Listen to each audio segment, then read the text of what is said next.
Test, test, test, test, test.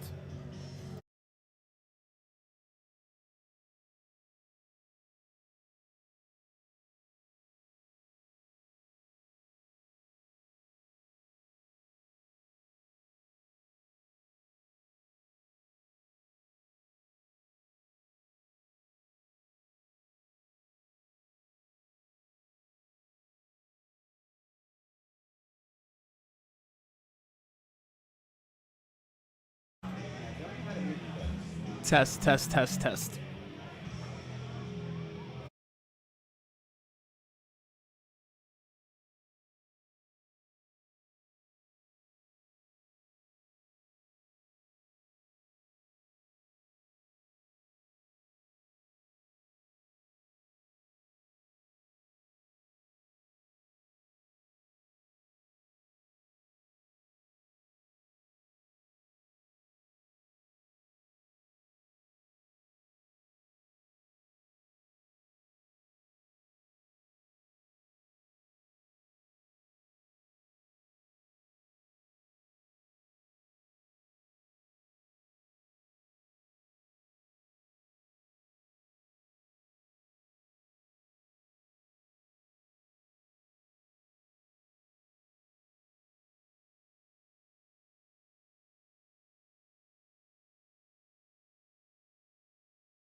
It's game time. WNKX welcomes you to this live presentation of local high school sports, made possible by our community advertising partners.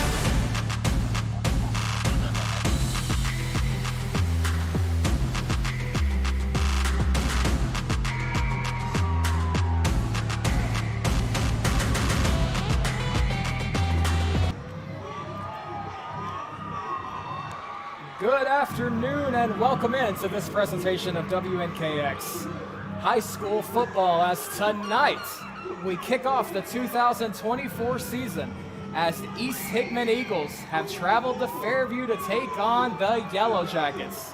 Hello everybody, I'm Greg Cotton, alongside me is Ty Banks, and tonight we will kick off the 2024 TSSAA season. We are live in Fairview and we are excited for you to be along with us. Welcome in. As we are getting ready to kick off the season, Fairview won the toss and deferred to East Hickman. So East Hickman will get the ball first to start off the year. And Ty, we are just about ready to get started tonight. Yeah, I'm ready for some football. Let's get it going. Let's get it going. All right, so The kick is off. the kick is off, and we are underway for the 2024 season. It is returned at the 10. Goes over to the right side before he is brought down at around the 26-yard line, which is where East Hickman will take over for the first time this season. So last year, East Hickman went 5-5 for the 2024 season, did not make the playoffs, but did beat Fairview for the first time in school history. Last year, Fairview made it to the second round of the TSSAA playoffs before being put out. And this year, they're looking to advance on that. So East Hickman will begin with the ball.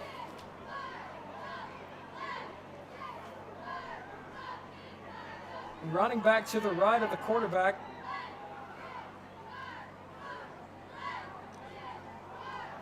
Handoff will go to the left side. He breaks the tackle. He'll get about 3, maybe 4 yards, and that'll bring up second down. That was number 21, Matthew Sloan, on the carry. And he was a gain of about, let's see, they'll actually mark it at about 8 on that one. So it'll be second down and just 3 is what they will say. So it'll be second down and 3 for East Hickman. The quarterback gets the snap. He'll fake the handoff. Actually handed it off. Wow, he faked out everybody. Number 18, it looks like, on the carry that time. That would have been Braxton Hill on the carry. He was able to get the first down and much more, and East Hickman will move the chains for the first time and get it out to the 46-yard line, their own 46-yard line. But they are moving right along. It's a good couple of plays to get the jitters out early. Absolutely. 2 plays, 2 on the ground, but so far so good. They've looked really good. What would you call this formation? It's a little bit, we've handed off again, a little bit of a wishbone, handed off to number 21 again, Matthew Sloan, and he fights for about 6 to bring up, it looks second down and 4, but he has got into Fairview territory. It'll be marked at the Yellow Jacket 48-yard line, and this drive continues. They continue to pound the ball on the ground. Number 21, Matthew Sloan, will come out in exchange for Luke Owens, number 7. Good hurry-up offense. They are using very little of the play clock.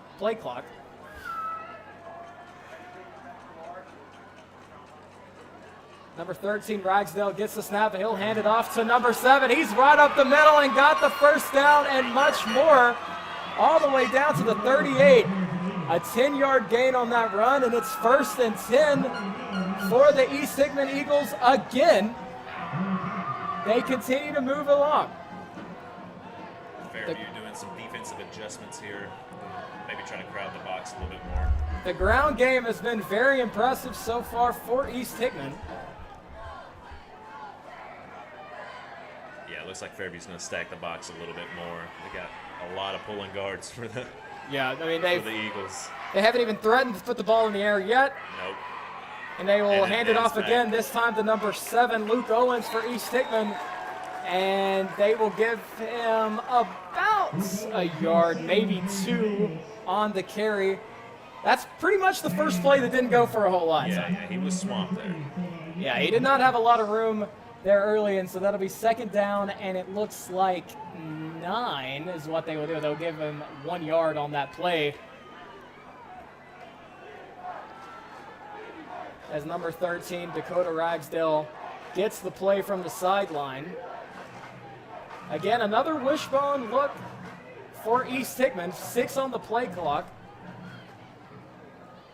Ragsdale gets a snap, but before it does, there is a penalty flag, and it does look like that will be a false start on East Hickman, our first penalty flag of the game, and it will go against East Hickman, a 5-yard penalty. That will push them back, so it'll be second down and 14 with 8:38 remaining here in the first quarter. It's been the entirety of the game so far has been this East Hickman drive, but after the penalty, they will be pushed back just a little bit. Yeah, interested to see how they respond here, Gray. It'll be interesting to see if they eventually go to the air. So far, it's been a pure ground game. They haven't, like I said, even threatened to go into the air, but this time they were behind the sticks for the first time, second down at 14. We'll see what happens. Ragsdale hands it off. This time it's a number 21, Matthew Sloan. He gets positive yardage. He gets it back, looks like to the 38-yard line of the Yellow Jackets. So it'll be third down and 8. So the first time tonight that East Hickman has gotten to a third down. So we'll see what their third down offense looks like as they're looking over to the sideline to get the call from the coach. So Ty, what do you think they do here? Or do you think they keep it on the ground? Maybe some trickery, but nothing you got to trust your offense. Just stick to what was working. Maybe if you get fourth and really short, you go for it. But yeah, it seems like this is purely 4-down territory. Yeah. All right, in motion, they'll hand it over to number 15, Austin Weir, and he gets the first down and much more. He needed 9, got about 14 all the way down. Actually made that 11 all the way down to the 25-yard line, and that'll be another first down for the East Hickman Eagles. Really fought for that first down there, Gray. And he was good. They had him pretty early in that run, but he continued to fight for it and was able to get the first down and a little bit more. And this East Hickman offense continues to just rumble down the field. This has been a very impressive first drive for the first drive of the season.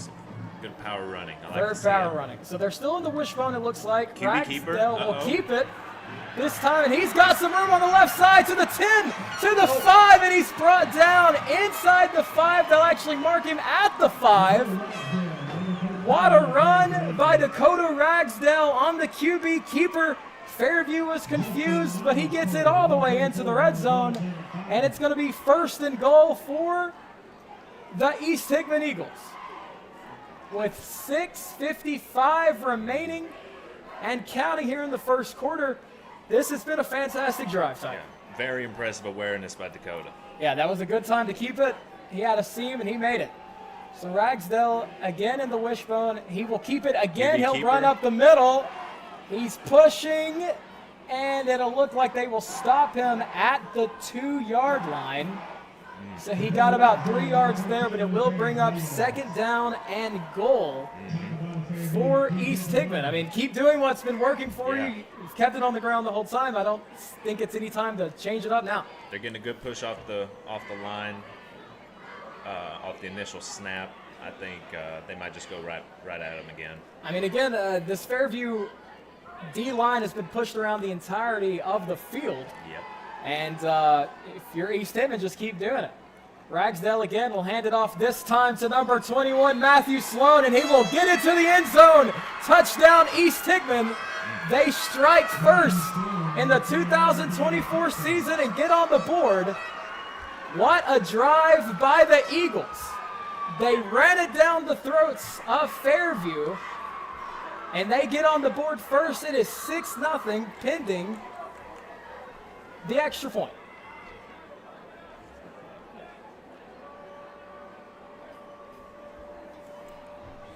Here's the extra point. It looks like it is going to be up and good. It wasn't necessarily the prettiest kick you've ever seen. The prettiest. I mean, it's the first kick of the season. But it got there. But there is actually a penalty flag on the play. It looked like number 27, Jaden Malugan, was the one who kicked that. But there is a penalty flag on the play. But the extra point did go in. But the referees are going to talk about it and see what the penalty flag was. Looks like it might be on the defense. Both the units are off the field. They might just take the point.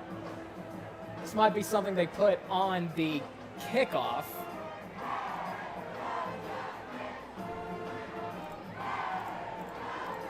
Was that a roughing the kicker call? It looks like they were looking over to East Hickman to see what they want to do with this.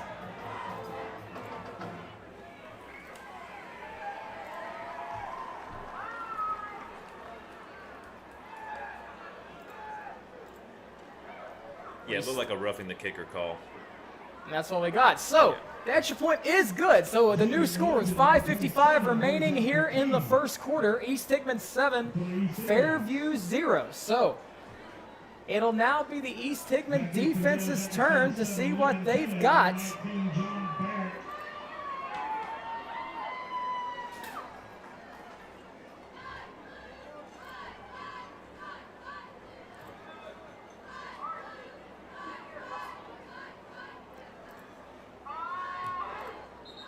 And we kicked it off, but we've got whistles and we've got some pushing and shoving, but nothing crazy there. What do we got? Are we not ready? It does not look like the referees are ready. It's the first game for everybody. So they will line her back up and we'll try it one more time. As it looks like the referee did not give the signal to get started. So we will give it back to Jaden Malugan, and he will try to kick it off one more time from the 40-yard line. So again, 5:55 remaining here in the first quarter. East Hickman struck first on their first drive of the season at 7-0. And Malugan this time will kick it again. It will hit at the 30-yard line, and it is fielded by Fairview, and it will be a gain of about 6-7 yards. Fairview will take over for their first drive of the 2024 season at their own 38-yard line. So, tied. East Hickman goes down there, strikes first. If you're the Fairview offense, what do you have to do to try to respond? Are you nervous now? It's your first time to get the ball. What do you think's going through their head? Yeah, I mean, they have to answer somehow, but you got to stick with your offense, stick with your game plan. I'd be interested to see.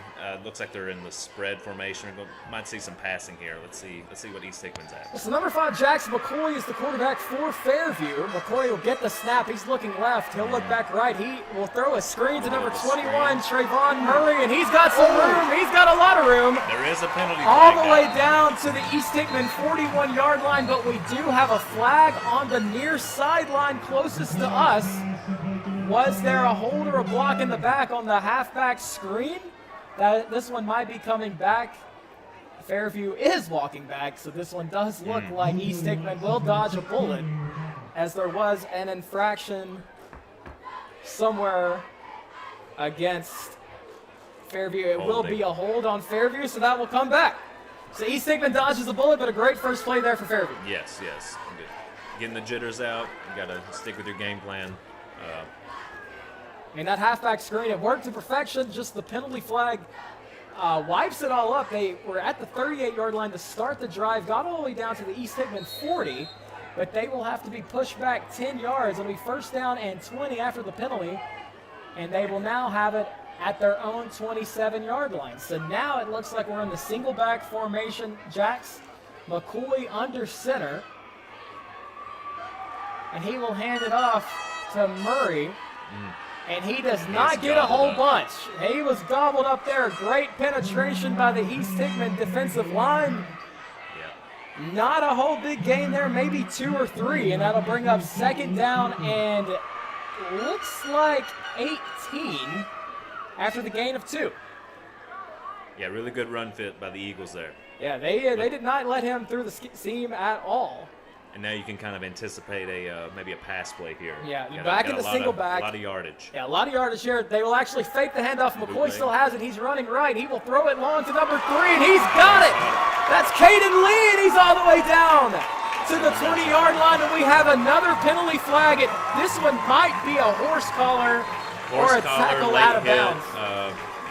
Yeah, Something on the East Hickman corner. Yeah, that was definitely on the East Hickman corner, number 21. I think that was Matthew Sloan who will get the penalty. But a great throw, my goodness, by Jax McCoy. It was a play-action pass. He rolled right, found his man. Yeah, Caden Lee, he was able to get it and run all the way down inside the 20-yard line, and Fairview has done a good job answering so far. And here's the penalty flag, personal foul, horse collar tackle on East Hickman. So that was, it looks like, number 21, Matthew Sloan, who gets that penalty against. So that one will be a half the distance to the goal, and all of a sudden, in short order, these Fairview Yellow Jackets are marching down the field, Ty. Yeah. They have them at the 10-yard line, looking at a fresh set of downs. Interested to see how East Hickman responds. Yeah, it looks like it'll be first and goal, and it looks like this time they will be in, number 45 is in motion going from right to left, and we have a penalty flag, and that will be a false start on Fairview. That will push them back. It looks like the tight end moved number, can't get his number, I think it's number 50 or 44, I think. Either way, 54 it looks like. Anyway, whoever it was, he got a false start. And so they just kind of push it back. We don't have a number 54 on our roster, but he will be pushed back. That's actually number 34. That's 30. Justin Nozoko. That'll be a 5-yard penalty on him, the false start, but it'll still be first and goal for Fairview at the East Hickman 15-yard line. We've got 3 rideouts to the right, 1 to the left. Jax McCoy in the shotgun. He gets the snap. He's looking. He's going to throw right, and it is going to be incomplete. He was looking for number 3. It looked like, again, Caden Lee, who caught that ball to get them into the red zone, and Caden Lee almost made a really great play to haul that one in, but it falls incomplete, and that'll be second down and goal. That was almost a really, really good reception there by Caden Lee. He was almost able to pull that one in, but the pass wasn't completely on target, and it fell incomplete. So now second down and goal. It looks like we're in the I formation, Ty. What do you see here? I expect them to go to the air. Maybe a play-action pass yeah, here. Yeah, the bootleg worked earlier. Maybe something for the quarterback to roll out, and it is a run to the left. And number 7. East Hickman gobbles him up again. Lincoln Kelly got absolutely nothing. East Hickman was not fooled by the I formation in the least. They gobble him up, and maybe a gain of 1. Actually, I think they're going to say he lost the yard. So it's going to be third down and goal at the 16-yard line. So the I formation handing it off in what looked like a passing situation does not work out for Fairview on that down. And they will look to see what they got. And we have a penalty flag here again. You can tell it's the first game of the season, Ty. Yes. Some sloppiness. Another substitution. Yep. Penalty. Yep. Looks like that was a legal substitution on Fairview. Looks like they maybe broke the huddle with 12 men on the field. He ran off. And so that will push them back 5 more yards. So Can't do that. Yeah, can't do that. But as you can tell, it's the first game of the season for everybody. These substitution infractions, I think these are the hardest things to kind of get ironed out during the offseason, and I think they're rearing their ugly head here, Ty. Yeah. So it'll be third down and goal, this time from the 21-yard line. So they've got a whole bunch of yards to try to make up here. Number 5, Jax McCoy in the shotgun to his left, the fullback. He's back to throw. He's getting pressure. He'll throw over the middle, and it's caught complete to number 19, John Barrick, and he is tackled inside the 5. He got down to the 4-yard line, but East Hickman was able to save that from being a third and goal from the 21 that ended up in a touchdown. He gets 17 yards, and it'll be interesting to see what Fairview does here. Yeah, it looks like they're going for the touchdown. I don't disagree with it. I mean, 4 yards. Yeah, I mean, you got 17 there. Trust your offense. And they are going to keep the offense out. 13 seconds on the play clock, though. They're still looking over at the sideline to get the play. It is 4th and goal with 3.5 minutes remaining in the first quarter. Jax McCoy under center. It looks like the I formation again. 1 second on the play clock, and he's able to just get it off. He will hand it off to the halfback. Did he get it? They are saying he is short. down at the 1. Oh, my goodness. They are saying he was short. Great effort. I can't tell who made the tackle. It looks like number 44, Devin Rainey, maybe, for East Hickman was the one who brought him down short of the goal line. And what a stop by the East Hickman defense.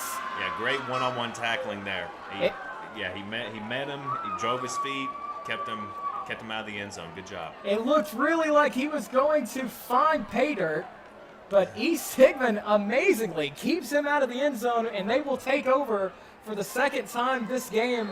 They will take over this time at the 1. At the 1-yard line. So what's your best 1-yard offense if you have 99 yards to go? I think we're about to see it. I think they might pull some guards right here. Yeah, we got in the shotgun, number 13, Dakota Ragsdale. To his left is running back. And before we have a play, we will have a timeout. So with 3 minutes and 15 seconds remaining, we will have our first timeout of the game. With East Hickman leading 7-0. So just a brief recap if you're just joining us. East Hickman got the ball first in this one, drove down the field at 72-ish yards. Never put the ball in the air, was completely on the ground the entire time, just drove it through Fairview's defense to get on the board first to make it 7-0. Fairview responds. They get down the field pretty easily, but penalties in the red zone is the difference their time. Yes. If they don't let up either of those substitution infractions or the false starts, they're looking at 6 points. They were definitely. I mean, it turned out being 3rd down and goal from the 20-yard line is what ended up not being able to get them in the end zone. But yes, so it took a lot for the East Hickman defense to keep them out, but they were able to. But the bad thing for that, for East Hickman, is that you're at the 1-yard line of your own 1-yard line, yes. And you've got 99 yards to go. You were practically taking the snap from inside the end zone. You got to expect Fairview's going to be bringing the house. Yeah, and Fairview knows the whole last offensive series they did not throw at all. So East Hickman's bringing the run to give their offense some breathing room. So. If you're the quarterback, you almost want to fall forward, but they've got Ragsdale in the shotgun, and to his left, the running back. And it'll be interesting to see what the play call is here. They will hand it off to the halfback, and he's able to get a few yards to give them some breathing room. It looks like they handed it off to Charlie Reed, number 17. They will give him a gain of 3 yards, and that'll bring up 2nd down and 7. And the biggest thing, Ty, there is you're not in your end zone anymore. Yeah. Maybe. I mean that's kind of how their offense has been anyways. So I think keep at it. They've not threatened to go into the air, and I don't expect them to go into the air here either. But this time, a little bit of a different pace for East Hickman here. They're using up much more of the play clock than they did on the first drive. 6 on the play clock here on 2nd down and 6 is what they will call it. Ragsdale will get the snap with 1 second. It'll be a quarterback draw, and he's got a lot of room. He hits the 20 breaks a tackle. to the 25, 30, 35 to the 40, 45, and finally brought down at the 47-yard line. Dakota Ragsdale on the quarterback keeper. That's a lot of breathing room right there, Ty. Yeah, I would call that play as much as it'll work. That was really good running by. Yeah, that was a very successful play there by East Hickman. You start this drive at your own 1-yard line, able to give yourself a heck of a lot of breathing room there, and all of a sudden it's 1st and 10 at midfield for East Hickman. So Dakota Ragsdale, who gave Fairview all sorts of fits on the first drive, has continued to do it again here in this type of and he's letting them hear it. He's letting them hear it after every play. He absolutely is. He hands it off this time to number 7, Luke Owens. But we've got a penalty flag and some pushing and shoving. But that will be separated pretty quickly, and we will see what that penalty flag is. There's 1 minute and 41 seconds remaining here in the court. So far, I think we're at 5 or 6 penalty flags so far in this first quarter, and they will call it a false start on East Hickman. So that will push them back 5 yards. As number 70 for East Hickman, Taylor Slinehart, so kindly gives the flag back to the referee. Now that's Southern hospitality. That's what you want to see, really. You just love the sportsmanship. More than anything else. That's what we're here for. We're here for the sportsmanship. The game is secondary. That's not true. Yeah, that's not true. That's not true. We're here for the game. See some touchdowns. Yeah, we're here to put the ball in the end zone. So it's going to be first down at 15 now at the 42-yard line, at East Hickman's own 42-yard line. So Dakota Ragsdale again in the shotgun to his left, number 17, Charlie Reed. Excuse me, to his right, Charlie Reed. Looked like a false start there that East Hickman got away with. It's a bit of a jet sweep to number 16 for East Hickman. Number 16, yeah, and he's able to get, we don't have him on our roster, but he was able to get around the edge and pick up about 11 yards on that play to go from 1st and 15 all the way back to 2nd down and 4. That was a heck of a play right there, a little bit of a jet sweep, and it looks like Fairview was not prepared for that one. Yeah, they teach their jet sweep guys to bubble once they get the ball, and he did very good job there. He sure did. So again, 2nd down and 4. They're in Fairview territory. They hand it off again, this time to number 7, Luke Owens. And he gets a couple of yards. It'll bring up 3rd down and short. Looks like they're staying in hurry up. It does look like that. We've got 40 seconds left in the quarter. So depending on how quick East Hickman wants to do this, this could be the final play of the quarter. We got 18 on the play clock, 30 seconds on the game clock as they look over to their sideline to get the play. Number 13, Dakota Ragsdale, will trot back in. 7 on the play clock. They'll have to hurry up here on this 3rd down and 1 play. Ragsdale gets the snap. He'll hand it off to number 15, Austin Rear, and he has the 1st down and so much more. He needed 1 and got 14. So it'll be 1st down and 10 for East Hickman all the way down to the Fairview 32-yard line. And the clock will start, and that will do it for the first quarter of play. So through 12 minutes here in Fairview, East Hickman leads the Fairview Yellow Jackets by a score of 7-0. You are listening to WNKX presentation of TSSAA Sports.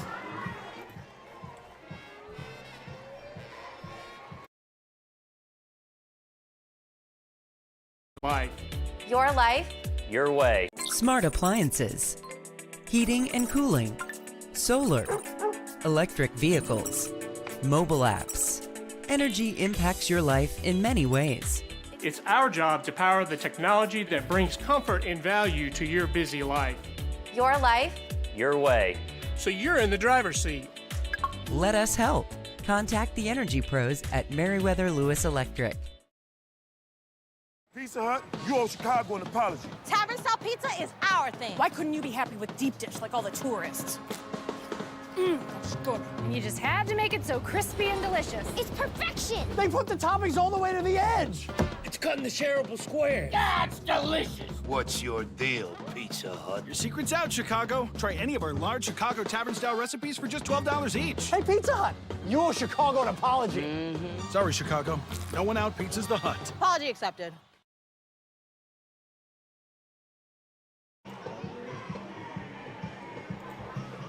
Welcome back in to WNKX's presentation of East Hickman High School football. If you were just joining us, we are beginning the 2nd quarter with East Hickman leading Fairview 7-0, and they have the ball again for their 2nd drive of the game, and they are keeping where they started on the 1st drive as they continue to just pound the rock.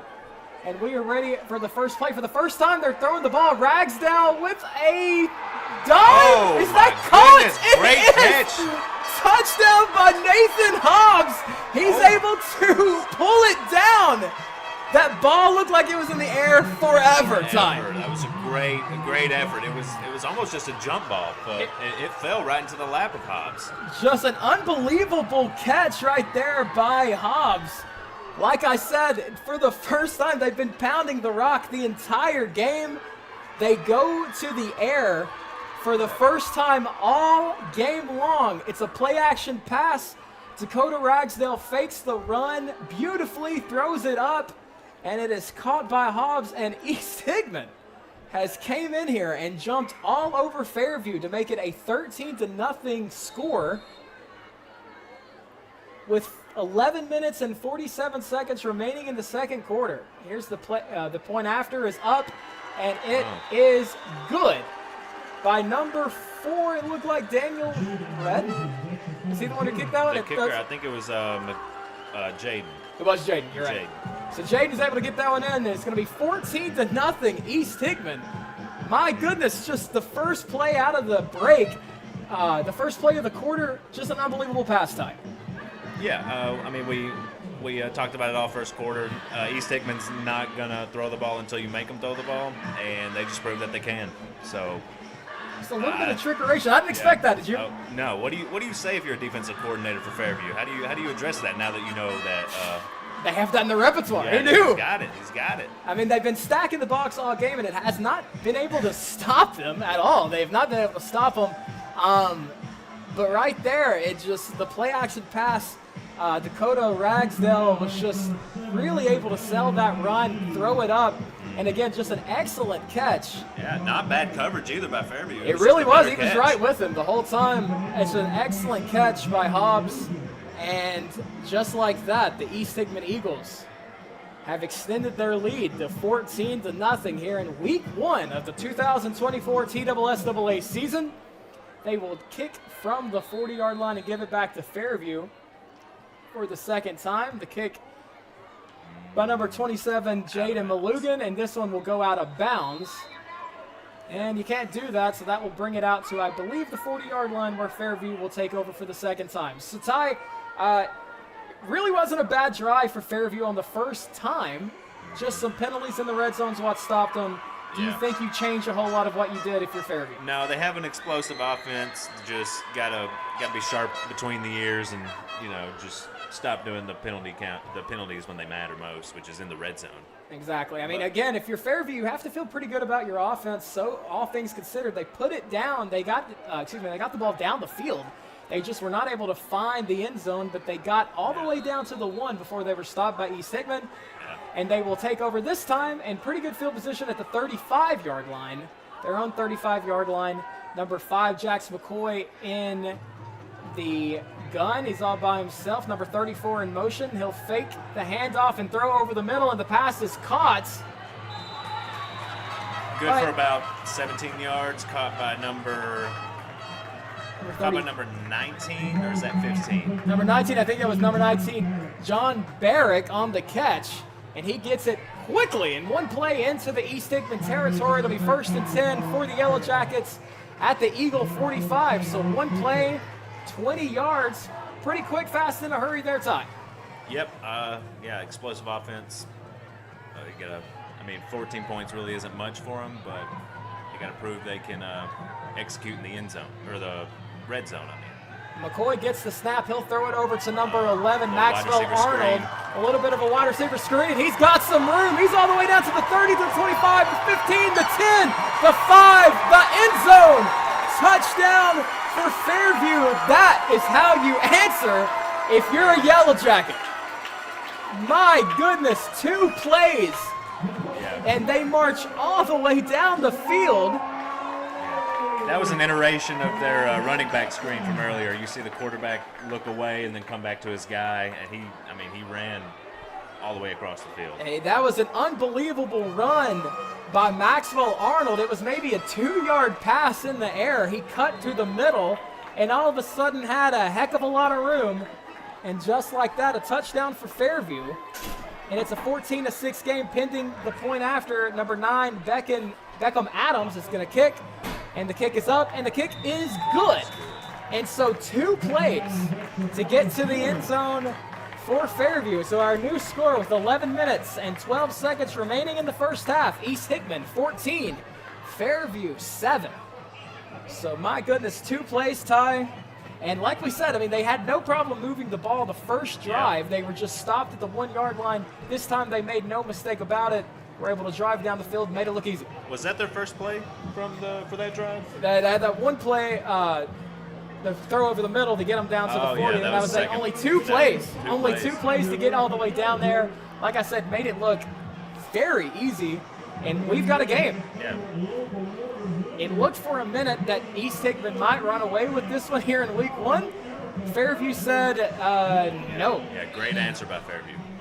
Absolutely. I mean, that was very impressive. Yeah, but if you're East Hickman, you gotta know what's been working. It's your ground and pound game. I expect them to go back to it. Maybe eat up some of this clock. I mean, if you're East Hickman, I mean, you've had the ball 2 times and you've got it to the end zone 2 times. There's really no reason to change up anything. If you're an Eagle, if you're the offensive coordinator for the East Hickman Eagles, I can't imagine they're going to do much. And we have kicked the ball, and it will be returned. That's by number 16, who again we do not have on our roster. And he gets it to about the 20-yard line, but there is a penalty flag on the play.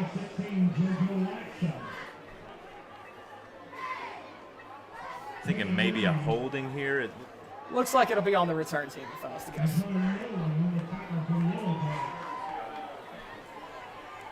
And it is a hold on the return, so it'll be a holding on East Hickman. So they will actually get the ball. It looks like they will have to take over at. It looks like the. Who are we going to spot this one at? We're walking it off, Ty. They're going to put this ball at the 10-yard line. So East Hickman had no trouble moving the ball from their own 1-yard line. This time they'll try it from their own 10-yard line. Yeah, maybe they'll call up one of those 43-yard plays that we like to see. Yeah, that was a quick and easy way to get the ball down the field. So on their second drive of the game that resulted in a touchdown, they took over at their own 1-yard line after stopping Fairview on a 4th down attempt. This time, they're going to take over at their own 10. So it's 1st and 10 for East Hickman. Their 3rd drive of the game. So far, they're 2 for 2 as they lead this game 14-7 with 11:03 remaining here in the second quarter. A handoff, and he's right up the middle again. Number 21, Matthew Sloan. They hand it off to him, and he gets it all the way down to the 23-yard line. So a gain of 13 on the first carry or first play of that drive. And again, Ty, the run game is causing Fairview all sorts of fits. Yep, I think Fairview needs to be more disciplined. I mean, it looks like they're following the pulling guard, which is going to leave holes. And, like, I don't know, the East Hickman offensive line is working like a Chick-fil-A at drive-through right now. They're so efficient. They're so efficient. So efficient. I mean, they have all game long have just ran the ball down their throat. And here we are again. Dakota Ragsdale will hand it off one more time to Matthew Sloan, but we have a penalty flag on the play, and it'll be a false start. So East Hickman will be moved back 5 yards. So it'll be 1st and 15, this time from the 18. So after the first down, another penalty flag. So this is 2 on East Hickman on this drive already. And so they've had no problem moving the ball, but the penalty flags may continue to rear their ugly head, Ty. I agree. Again, they've had no issue actually moving the ball down the field. The problem here so far has been, not getting the penalties called against you. Yeah, those penalties, they kill momentum in games like this. You don't want to give Fairview the ball back. You want to eat up some of that clock, but these penalties are going to hurt. So it's going to be 1st down and 15 at their own 18. Ragsdale shotgun to his right is Matthew Sloan, and who actually ends up with the ball is number 15, Austin Weir, with some trickeration. Yeah, that was... He cut up the middle and was able to get up to the 27-yard line. Yeah, really good misdirection there by the QB. An unbelievable misdirection. That's what they've been doing all game long, and it's been causing Fairview so many fits. They have no idea where to look, who has the ball. It's been, are they giving it to the running back, the fullback, the tight end? Fairview's been confused. I've been confused. But again, another positive play this time by East Hickman. It's 2nd down and 6. As Ragsdale again has his running back to the right. This time he will hand it off to Matthew Sloan, and he's got the 1st down and much more, all the way down to their own 43-yard line. So again, they get behind the sticks after the penalty flags, but it does not bother them in the least. They move the chains again. It'll be 1st and 10 for East Hickman, a gain of 15 on the run. To start the clock because they hadn't started the clock. Now we do. So again, another unbelievable run by Matthew Sloan. He has just been gashing this Fairview defense all night long, and he is not, doesn't look like he has any signs of stopping here. They will hand it off again to Sloan. This time he is stopped for just a gain of 2. It'll be 2nd down and 8. Yep. So a good job there by the Fairview defense. They finally were able to stop this run game for a play for East Hickman. Yeah, East Hickman's going to stick to that philosophy, though. They're going to trust that they can break one out. Good response by Fairview, though. I mean, if you're East Hickman, just try to make them stop it 3 or 4 times. They haven't been able to all game long. Yeah, not consecutively. They have not been able to stop them in a consecutive manner. And if I'm East Hickman, I'm just going to keep doing it until they prove to me that they are able to stop it. So it'll be 2nd down and 8 at the East Hickman 45-yard line. Ragsdale in the shotgun. He will hand it off this time to number 7, Luke Owens. He goes up the middle and gets a gain of about 3 yards, I should say, and that'll bring up 3rd down and 5 for the Eagles. East Hickman has only had to have a 3rd down conversion once, but they're 1 for 1. They've only got it to 3rd down one time this game. That's how efficient this offense has been all game long. It'll be interesting if they keep up their tried and true approach here, Ty. Yeah, I don't expect any deviation. Just looking for some pulling guard action, maybe some no jet sweep. No, there's no possibility for that. Ragsdale will give it this time to number 16, and he is all the way up to the 41-yard line. My goodness, another 1st down. This offense is a well-oiled machine this right now. Offense is unbelievable. So it was 3rd down and 5, made it look easy, and they are back into the Fairview territory as it's 1st and 10 for the Eagles at the Yellow Jacket 41. It does not matter. It feels like 3rd down, 2nd down, 1st down. They are going to run their offense, and they've ran it so well. So it'll be 1st and 10 at the Yellow Jacket 41. Ragsdale this time will hand it off to number 7, Luke Owens. He will go up the middle before he's brought down by a couple of Yellow Jackets. Gain of about 6 there. Gain of about 6 there. It looks that way. So it'll be 2nd down and 4. But again, a really good run on 1st down. You're getting 6 yards every 1st down. I mean, if you're Fairview, that is hard to stop if you're giving them that many yards on the first play of the downs. Yeah, and that's exactly what East Hickman wants, though. So absolutely. I mean, if you're Fairview's got to find a way to stop it. Absolutely. So it'll be 2nd down and 5 here for East Hickman. Ragsdale in the shotgun again to his left.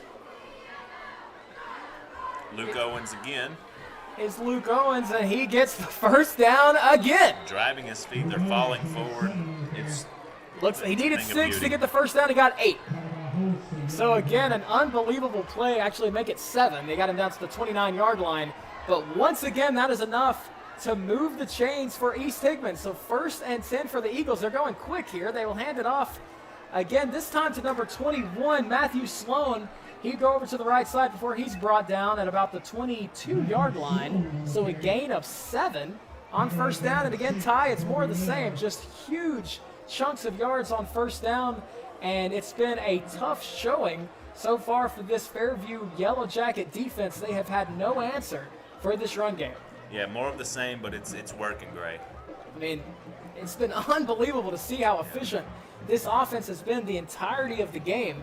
So it's now 2nd down and 3, 5:08 remaining here in the 2nd quarter. As East Hickman again is knocking on the red zone. Ragsdale will hand it off this time to number 21, Matthew Sloan again. And guess what, Ty? It's a 1st down. It's a 1st down. I could have guessed that. He got a 1st down again. You'll never believe it.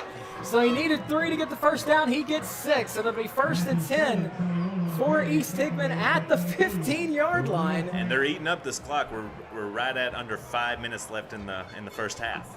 Ty, if I remember correctly, this drive actually started with 11 minutes to go because Fairview scored so quick. So this has been a 7-minute and counting drive. Yeah, and this is going to be real demoralizing if East Hickman can punch one in for a touchdown. Absolutely, but if you're Fairview, you're going to have to try to get one red zone stop. They haven't been able to all game. This is a keeper. He's running to the right side as Ragsdale. He's got some room all the way down inside the 1.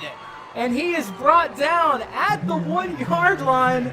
Another great play by Ragsdale. He kept it that time, some trickeration, and a gain of 14 to get it 1st and goal again for this East Hickman offense.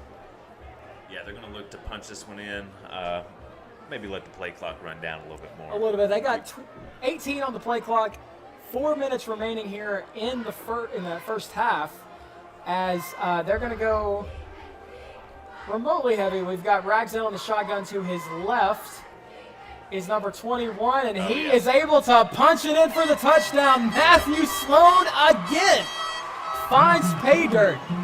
And just like that, what a drive. Almost an 8-minute drive for the East Hickman Eagles to extend their lead back to double digits. It's now 20 to 7. East Hickman, they've made it look easy all night long. Jaden Malugan on for the point after. It is up, and it is good. Good.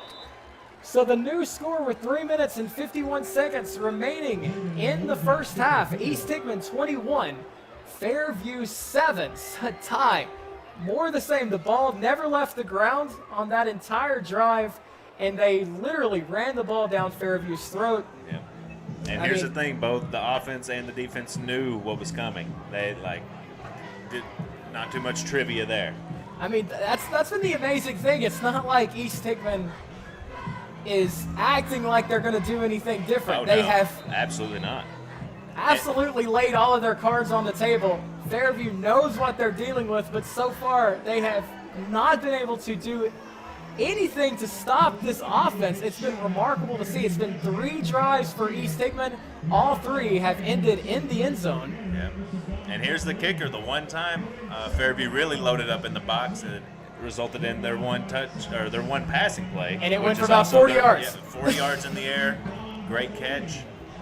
Great throw by Ragsdale. I mean, it was amazing. They've thrown the ball once, and they were successful in that too.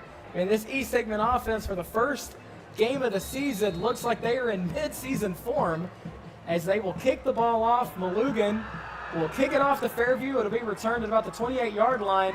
It's number 3, Caden Lee, and he's able to break a few tackles and get it all the way down to, it looks like, the 37-yard line. Pretty shifty. Pretty shifty. He was the one who caught that ball earlier in the game on that screen to get the ball down the field for Fairview. He's been very good in the offense. He's kind of their every man.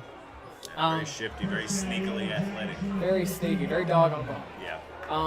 1st and 10 for Fairview at the 42-yard line, their own 42-yard line. So they will look to answer with 3 minutes and 44 seconds remaining. Jax McCoy gets it was a fake. A fake and a drop. He drops it. It was a fake wide receiver screen, the one that worked earlier, and number 34 was wide open. Justin Nzoko was wide open, unable to bring that one in. He would have ran in for a touchdown, but it goes through the fingertips, and it'll be 2nd down and 10. An unbelievable fake right there by Jax McCoy, the Fairview quarterback. He sold that one incredibly well. East Hickman bit, but unfortunately for Fairview, Justin Nzoko's unable to bring that one in. It falls incomplete, so it'll be 2nd down and 10, and East Hickman dodges a bullet. Yeah, Fairview's going to want that one back. Absolutely. Jax McCoy again, the throw. He's throwing to the air, left side. He's wide open. Number 11, Maxwell Arnold, catches it in stride all the way to the end zone. Touchdown. No flag. Yellow Jackets. My goodness, 2 plays again. Did you see that double move? He did the old hitch and go. He did the hitch and go and left the East Hickman defender in the dust. And just like that, this Fairview offense in 2 plays again.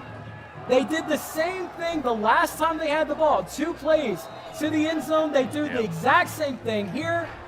A 63-yard touchdown pass from McCoy to Maxwell Arnold, and the score is now 21-13. Beckham Adams is on to kick the point after, and it is good.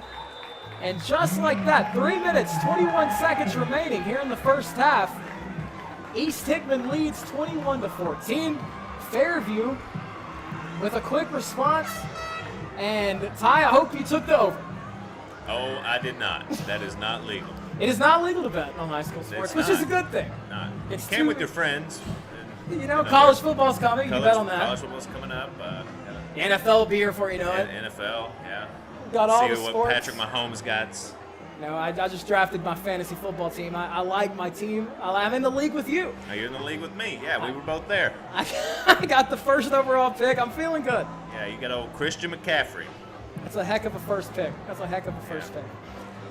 So 3:21 remaining in the first half here. Our new score. East Hickman 21, Fairview 14. If you're just joining us, it has been an offensive explosion here in the second quarter. Fairview, first play of the quarter, puts it in the end zone to make it 14-7. East Hickman got the first 14 points of the game. Fairview answers. East Hickman about an 8-minute drive to make it 21-7. And then again, Fairview just a 2-play drive to make this a 21-14 game. And for the fourth time tonight, East Hickman will get the ball, and they will look to extend their lead again. So Fairview kicks off. Beckham Adams, it will be caught. Number 16. By number 16, and he will get to the 20, to the 25, he's to 30. He's on the outside, and he's got some room. And he is brought down at the 48. He jumped, and we might have somebody to met find him. his name. Number 16 leapt in the air for a hurdle and was catapulted into the air by multiple Yellow Jackets. He was brought down by a host of Fairview Yellow Jackets and hit the ground hard. And Ty, we do have a penalty marker at the 30-yard line, and it is a holding. Oh. So what a kick return by number 16 for East Hickman, but unfortunately it will be coming back, and that's the second time tonight that a great kick return will come back. Yeah, you're looking from starting around the 48, 50-yard line. We're going to take it to the 20, it looks like. So that penalty essentially is a 26-yard penalty against for East Hickman. So they will take over the ball at their own 20-yard line with Now 3 they have minutes all and their 4 timeouts. seconds. All their timeouts. Fairview with 2 timeouts.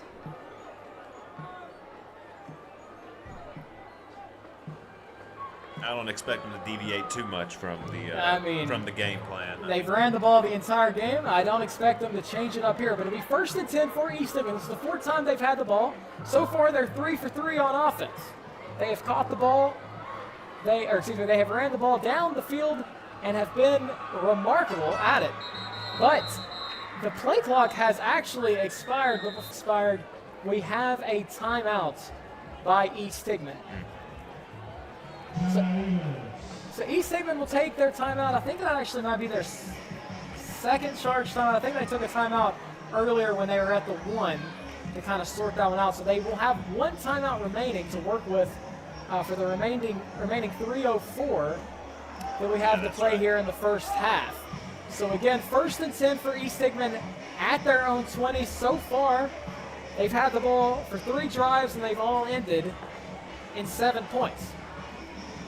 The Fairview defense has not been able to stop the wishbone / wing T type offense. It's like an offset. They take that second back out of the wing tee and they just shift them up closer to the line. So kind of got a lot of bodies there to block for the running back that would receive the ball. It's really a tale of 2 offenses, Ty. You've got East Hickman kind of with a throwback offense, keeping the ball on the ground. Yep. Fairview has not been scared to put the ball in the air. Not at all. They've actually been very successful throwing the ball so far in this game. And so it's really been a tale of 2 different offenses. East Hickman trying to keep the ball on the ground, really chewing up a lot of clock. Fairview not so much. But we are ready to get started again. 1st and 10. Here's the snap, but before we do, we've got a penalty flag. Looked like a pass play. It did look like a little pass play, but it looks, before that, we're going to have a false start. So it'll be 1st and 10. Excuse me, a 5-yard penalty, so it'll be 1st and 15, and they will move back 5 yards to the 15-yard line. So it'll be 1st and 15 with 3:03 remaining in the first half. So it did look like Ragsdale was getting ready to throw that ball, but after it'll be interesting to see if they change their play call as they are behind the sticks. This was a problem on the third drive they had, but it ended up really not being much of an issue because they were able to run the ball so well. They run the ball here, this time number 15, Austin Weir, up the middle, and he gets all the way down to about the 23-yard line, a gain of 8. It'll be 2nd down and 7, it looks like, for East Hick. The same as what we talked about earlier, Ty. They get behind the sticks, but 8 yards on 1st down, and they're right back to where they need to be. I'd love to see what their average rush per carry is. Oh, We've drop got a back's the pass. play, yeah. Ragsdale looking to throw, and he will actually just run that ball to about the 33-yard line, and that'll be a 1st down. Yeah, didn't like what he saw, just decided to pull it and keep it. Got the 1st down. Smart QB play. Absolutely. Absolutely.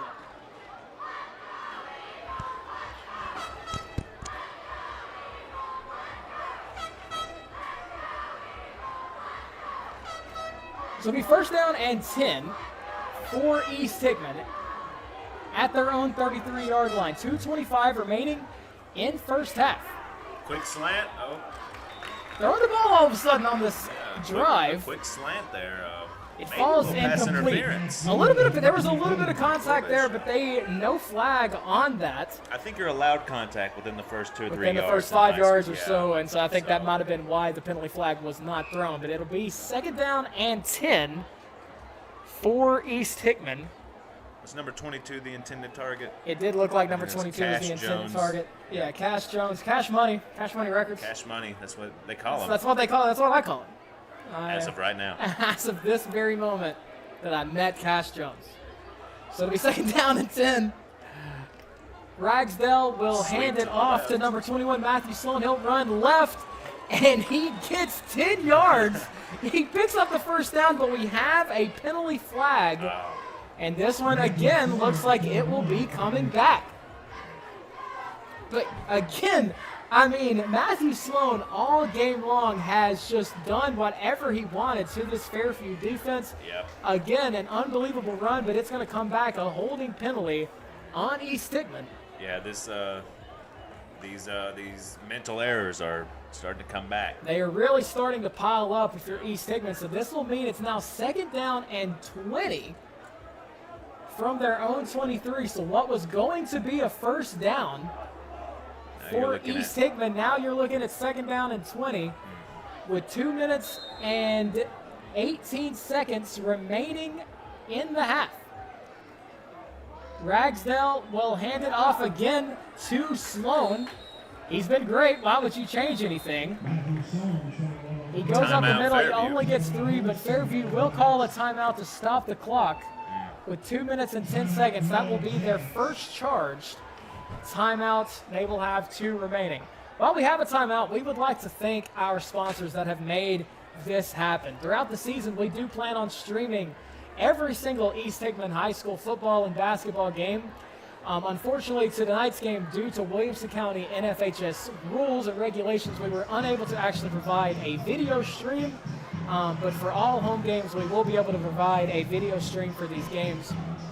But this is made possible by our wonderful sponsors, MLEC, Advocate, Auto Body, Pizza Hut, Liberty Pharmacy, McDonald's Funeral Home, and Ascension St. Thomas. Again, without these wonderful sponsors, we truly could not be bringing this broadcast to you.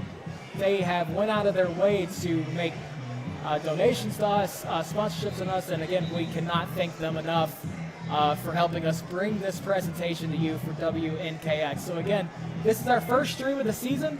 We are excited to do this all season long for both football and basketball.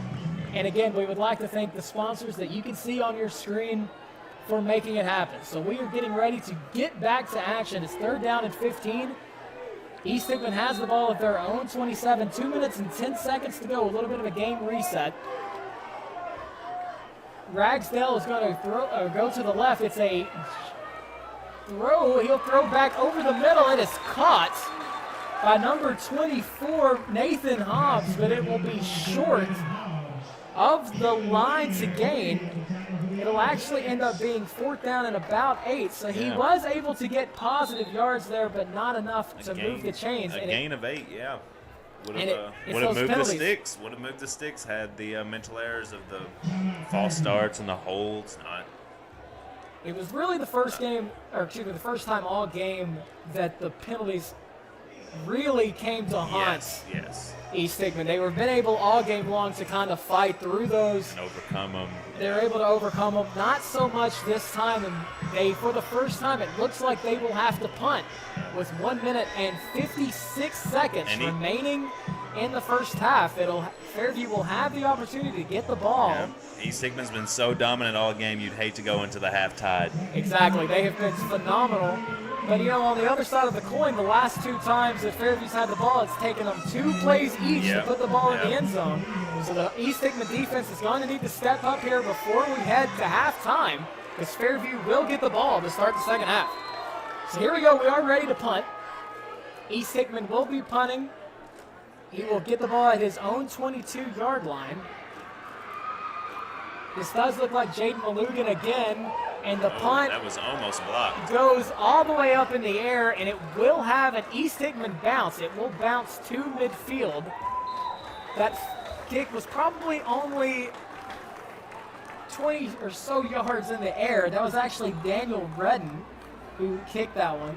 Yeah, it was very close to being blocked. It was close to being blocked. Took his time winding up and had to kind of kick it over the block man. He did. Maybe a little trouble with the snap. It wasn't necessarily the prettiest kick, but it did do its job. It got the ball to midfield, which is where Fairview will take over with 1 minute and 56 seconds remaining here in the first half. They have an opportunity, after everything we've seen, Ty, to tie this game up before halftime.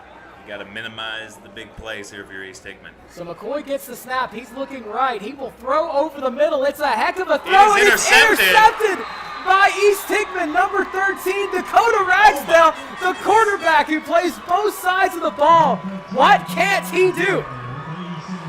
Well, he can do a lot of things. I'm at a loss for words what he can't do. That was unbelievable. He's been running this offense just unbelievably well. He plays both sides of the ball and comes up with the interception, the first time that the Fairview passing game has really had a problem. They teach you not to throw over the middle on the bootleg to the opposite side, because there's always that safety you never see, and that safety's name is Dakota Ragsdale. It's Dakota Ragsdale. He was fantastic. And now he's got the ball at his own 15 with 1:45 to go. As they get the ball again, he will fake the handoff. He's going to keep it. He's up to the 20. And he's finally tackled by number 6 for Fairview, Brody Miller. He's brought down at about the 23-yard line, a gain of 8. But again, just an unbelievable catch on that interception by Dakota Ragsdale. He kind of just turned last second, found where the ball was in the air, and was able to come down with it and really just halted that Fairview momentum. They were looking to throw to the boy that caught the touchdown pass originally. East Hickman hands the ball off again, this time to Matthew Sloan, who's been phenomenal all game long. Just ran over the Fairview defender. He trucked and he hit the hit stick on that one, and it'll be 1st and 10 again for East Hickman. They are not showing a whole bunch of urgency as we are under a minute to play here in the first half. It does look like they are going to be A-okay with heading to the locker room up 7, as we've got 43 seconds and counting remaining. They will hand it off again, this time to Matthew Sloan, and he goes over to the right side, and he's got some room all the way down to the 48-yard line. And maybe if you're East Hickman, do you start hurrying it up? 34 seconds Look to add some more points on the board. They, all of a sudden, it looked like they were just going to go to halftime. But Matthew Sloan, we've sung his praises all game long. He's been phenomenal and hasn't stopped. And guess what? He's got the ball again, and he gets into Fairview territory. It'll be 2nd down and 5. went down at a Fairview 47, and East Hickman will call their final timeout with 14 seconds remaining in the half. So all of a sudden, it looks like East Hickman was A-okay with heading to the break up 7. They were just going to take the lead to halftime and rest on this muggy night here in Fairview, but all of a sudden, a couple of runs by Matthew Sloan has the East Hickman offense thinking of points. So a little bit of a recap here. 2nd down and 5. They've got the ball at the Fairview 46-yard line, so they've got a ways to go. 14 seconds remain in the second quarter. East Hickman is out of timeouts. Fairview has 1 timeout remaining. You go for points here, Gray. You got to go for points. Maybe go in the air again. Take your chances. Maybe some to the sideline. Absolutely. See if you can go out of bounds. You're out of timeouts. Nothing too risky. I'm not going to lie to you. I don't know if they have much of a kicking game. I don't know if there's a target line for where they would feel comfortable. We'll have to give us stats and info on that. A field goal. We will call ESPN. We will get the answer to that as soon as they unblock my number. So it'll be 2nd down and 5 at the 46-yard line with 14 seconds remaining, as Ragsdale and company will look to try to put some points on the board before we go to break. Ragsdale gets the snap. He will fake the handoff. He's looking left. He's got some time, but there's a penalty flag on the play. It looks like a hole. He will throw to the right side, and it's caught by number 24, Nathan Hobbs. But Ty, this one's coming back. Yep. You hate to see it. Another mental error. What do you think, a holding probably? Absolutely. It's right there at the line of scrimmage. Yep. He had all day to throw, almost too much time. And it does look like this one's going to come back. I think this one actually might go against number 53, Darian Colin for East Hickman. And it is a hold, and that one will come back. So we've got 3 seconds remaining on the clock. It is a holding penalty on East Hickman, so a really good play again by East Hickman. It would have been about at the 26-yard line of Fairview, maybe one shot at the end zone. Absolutely. Just throw the ball up, see what happens. Don't really know if Ragsdale's got the arm to get the ball about 60 yards. Maybe get an athlete in space, but yeah. See if he can break a tackle or two. But we've got 3 seconds remaining. East Hickman now has the ball. Yeah, Fairview has a lot of guys deep. At their own 42-yard line. What's your best 58-yard play, Gray? So, Ty, I'm not going to lie to you. I'm going to set up something. You're saving it for the second half? Yeah, I am. I'm going to, it's a week 2 or week 3 play. I maybe just nailed this one, go into halftime, up 7. It'll be interesting to see what they do. But we've got Ragsdale, and he is going to do just that. He is going to take a knee and take this one to halftime. So we have played 24 minutes to kick off the 2024 football season. And after one half of play, East Hickman leads Fairview 21-14. East Hickman, a dynamic running game all game long so far. Fairview been able to get most of their points through the passing game, and it'll be interesting to see what sort of halftime adjustments these two teams make as they go to break. So again, East Hickman 21, Fairview 14. We are going to go to halftime. We are going to take a break. We will be back in about 19 minutes. We thank you for listening to this presentation of East Hickman football on WNKX.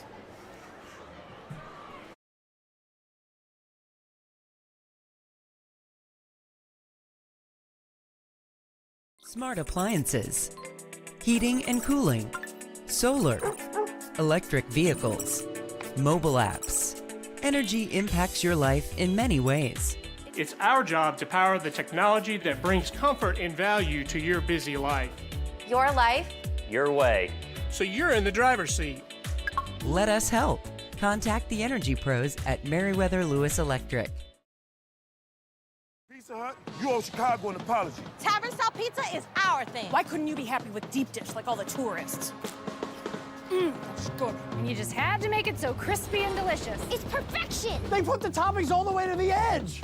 It's cutting the shareable square. That's delicious! What's your deal, Pizza Hut? Your secret's out, Chicago. Try any of our large Chicago Tavern-style recipes for just $12 each. Hey, Pizza Hut, your Chicago apology. Sorry, Chicago. No one out pizzas the Hut. Apology accepted.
It's game time.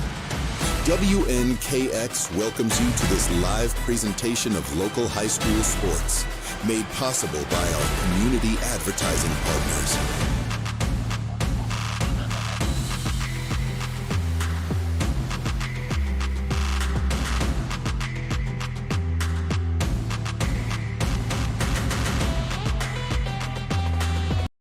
Smart appliances, heating and cooling, solar, electric vehicles, mobile apps. Energy impacts your life in many ways. It's our job to power the technology that brings comfort and value to your busy life. Your life, Your way. So you're in the driver's seat. Let us help. Contact the energy pros at Meriwether Lewis Electric. Pizza Hut, you owe Chicago an apology. Tavern style pizza is our thing. Why couldn't you be happy with deep dish like all the tourists?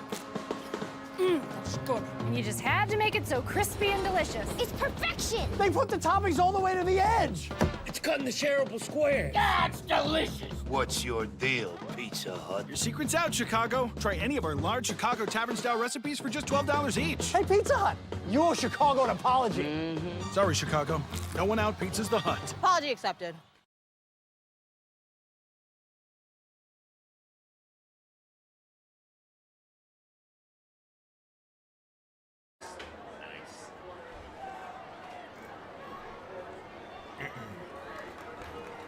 Hello and welcome back in to WNKX and this presentation of high school football. We are in Fairview, Tennessee. I'm Greg Cottom. Alongside me is Ty Banks, and we are getting ready for the second half. East Hickman and Fairview. After one half of play, East Hickman leads the Fairview Yellow Jackets 21-14, and they will look to extend their lead here in the second half. They have been phenomenal so far in the first half time. Yes, it's really been a tale of two different offensive philosophies. You got the flashy passes from Fairview and the ground and pound from East Hickman. It's a pleasure. It's been a pleasure. It's two different styles of play, really, and it's just been really impressive to see. So we will actually get East Hickman to kick off the ball. Fairview won the toss way back when and elected to defer to the second half, so they will take it over here in the third quarter, and they will look to tie it up.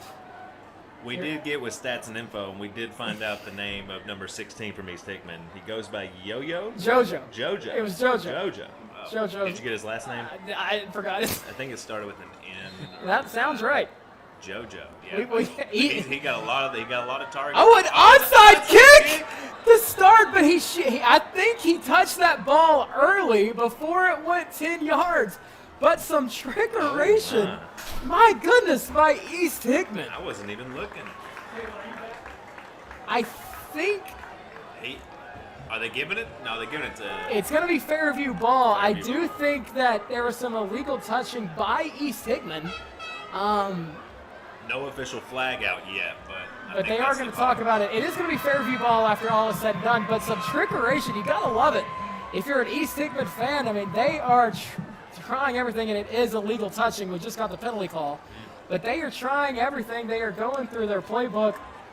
And to come out in the second half with an onside kick, it'll be 1st and 10 for Fairview inside Eagle territory. So they will take over at the 49-yard line as we get ready for our first official play. Number 5, Jax McCoy to pass. He will throw it over to number 19. John Barrett was his intended target, but the pass came up incomplete. He had Barrett. He had him. It was a little post wheel, a delayed wheel by number 19. It was John Barrett. Yeah, he was wide open, but not enough arm. He left it too close to the middle. They would have been looking at 6 had he connected there. 6 again. If you're just joining us in the first half, Fairview scored a touchdown on 2 drives of 2 plays. It just took them 2 plays to pop it into the end zone. What's the quick math there? That's 4 plays total. 4 plays, 2 touchdowns. Yeah, so that's pretty good. We're going to run that one by ESPN as well. But we've got Fairview in the I formation. McCoy under center. He will hand it off to his running back, number 21, Trevon Murray, and he is dropped behind the line of scrimmage by our MVP of the first half. who plays both sides of the ball for East Hickman, number 21, Matthew Sloan. He was phenomenal carrying the ball all during the first half for the East Hickman offense, and on defense right there, he comes up with a big tackle for loss, and it'll be 3rd down and long for the Yellow Jackets. Just really good defense there by Matthew Sloan. So here's the 3rd down play. McCoy, the pass, he'll throw to the right side, and that pass will be incomplete. It looked like it was intended for number 34, Justin Nosco. But again, that pass comes incomplete. And so a quick 3 and out for Fairview. They had an opportunity to maybe tie this game up. East Hickman brought the pressure there, and he sailed it over his head. They're going for it. They are actually going to go for it. So at midfield, 4th and 10. McCoy backs a pass on 4th down. He's looking to the right side, and it's incomplete. Intended for Maxwell Arnold. He slipped. It looked like it was a bit of a comeback route. Yeah, it was a comeback route, but he didn't go far enough for the first anyways. It did not. He was going to be...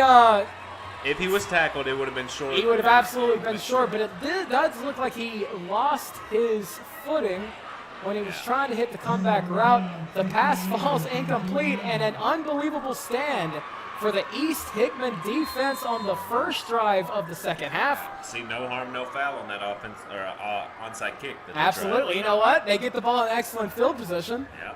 You're feeling pretty good if you're East Hickman. So it'll be 1st and 10 from their own 49. They're essentially at midfield. And Dakota Rags Detling Company will come back out to do some damage, or at least hope so. They will hand it off to Matthew Sloan. He goes to the right side, and he's got some room. To the 20, to the 15, to the 10, 5, end zone, touchdown. Eagles and Matthew Sloan. He has been unstoppable all game long. Another misdirection by the Eagles. They hand it off to Sloan. He cuts to the right side, and there's not a Yellow Jacket that can touch him. And one play, 51 yards for the touchdown for East Hickman. And the new score with 10 minutes and 54 seconds remaining in the quarter. East Hickman 27, Fairview 14 as we get ready for the point after. As Malugan comes in, he's 3 for 3 thus far. Here's the, it's a bad snap, and it's blocked by number 22, Will Frank of Fairview. That was an announcer jinx, Ty. I said he was 3 for 3. That one's on me. I will take the L there. But Malugan with the extra point blocked. It was a pretty bad snap. The holder had a tough time corralling the ball. And the extra point is blocked. So the score will remain with 10 minutes and 54 seconds remaining in the third quarter. East Hickman 27, Fairview 14, and we do have an injured Yellow Jacket on the play after the blocked extra point. So we will see him tended to. But while they bring him some medical attention, Ty, number 21, Matthew Sloan for East Hickman, has been phenomenal. Yeah, he might have to go see a chiropractor after this game because he's carrying this offense. Unbelievable. And defense. Bravo. Back problems all around.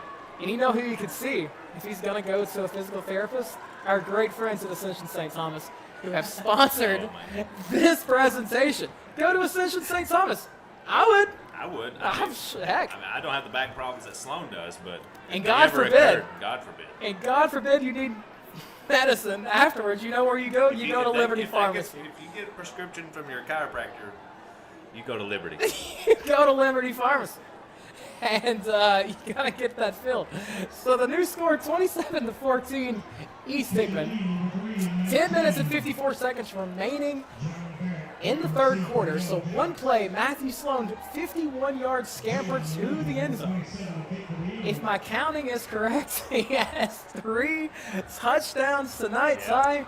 Fairview has had no answer for him. You think they go for the onside again? I don't think they do. I think they actually kick this one off. But Malugan will this time actually kick it, and it will be fielded at the 20-yard line by number 3, Caden Lee. He cuts to the middle, and he's got some space, and he is tackled by the shoelaces by, it looked like, number 10, Andy Saksa Yasing. He got him by the shoelaces. He was gone, Ty Banks. Caden Lee We said him earlier in the first half, he has all sorts of speed, and he cut through the middle. Yeah, Shifty. And he was looking at 6. Six the quick way. Touchdown saving tackle did not occur. So it'll be 1st and 10 for Fairview. They're actually in the Eagle territory. They'll take it up at the 48-yard line. It'll be an end around. Number 33, Canyon Porter has it. 34, excuse me, Justin Nosco had it. And it was an end around. There was a lot of running, but only a gain of about 2 yards. He ran a whole bunch. A lot of east-west, not north-south. A lot of east-west, Ty. But a gain of 2. But he got his exercise in, and that's all you can ask. You got to keep the defense disciplined. Exactly. They stayed in their lanes. The East Hickman defense was phenomenal there, staying in their lanes. And I do think our boy, number 21, Matthew Slun, came in on that tackle for East Hickman. But it'll be 2nd down and 8 for Fairview as we hit the 10-minute mark here in the 3rd quarter. McCoy will fake the handoff and throw it to number 19, John Barrick. And the pass is complete, and he gets down to the 40-yard line before he is brought down by JoJo. By our boy, number 16, JoJo. And as soon as we figure out what his last name is, we'll say that after JoJo. So it's 3rd down and 3 now for Fairview. So a little bit of trickeration there. They went on the end around, nothing doing there. Only a gain of 2. The bootleg, a gain of 5. And it's 3rd down and 2. Lineup, you're looking at press coverage over here on number 11 for the he backs up. And we've got a timeout by Fairview. So they didn't like what you were saying. You were calling it correctly, Ty. The corner over here on number 11, Fairview, Maxwell Arnold. He looked like it was press coverage by the corner, and you kind of want to take advantage of that. Throw a little fade route. You got a size disadvantage there, but ultimately they backed out. Backed up and backed out. Stand back and stand by. Stand back and stand by. We'll stand by here as Fairview calls their first time out of the 2nd half, and this is an excellent time for us to thank our sponsors again.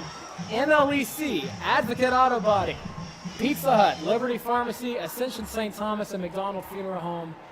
We truly could not do this without them. They have brought WNKX Sports to life, and we are so thankful to them to be able to bring this presentation to you. So, again, a timeout there by Fairview, their first charge timeout of the half.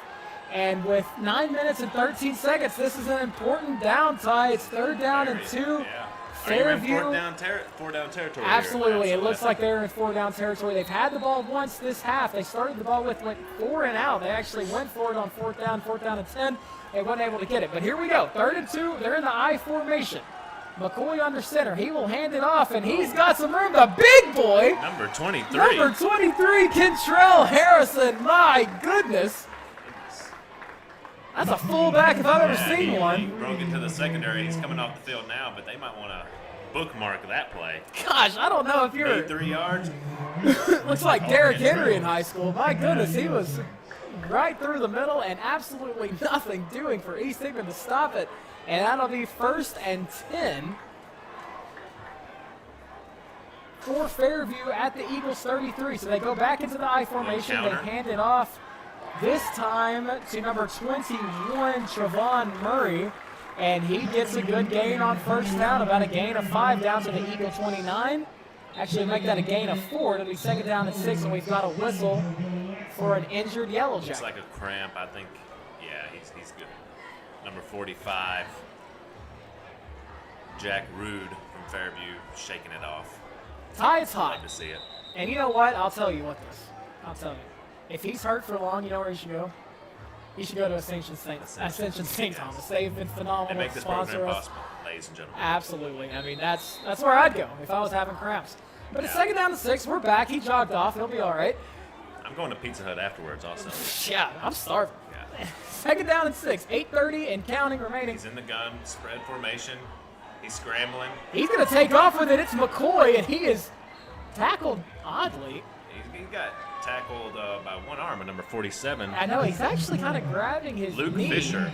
Oh. I think he might have turned his knee. He went down awfully easy, and that's Jackson McCoy. You absolutely hate to see number that. Number 47, Luke Fisher on the tackle, but look more like a non-contact. Don't want to say injury, but non-contact. It was a non-contact occurrence. something because I saw it whenever he went down. It was kind of a weird way he went down. It kind of looked like his knee, and you can kind of see Awkward buckle, yeah. from the Fairview players that it does not look good. There for number 5, Jax McCoy, the quarterback for Fairview. So we're hoping this is not serious, but Ty, you absolutely hate. You hate to see this. It's been a great football game.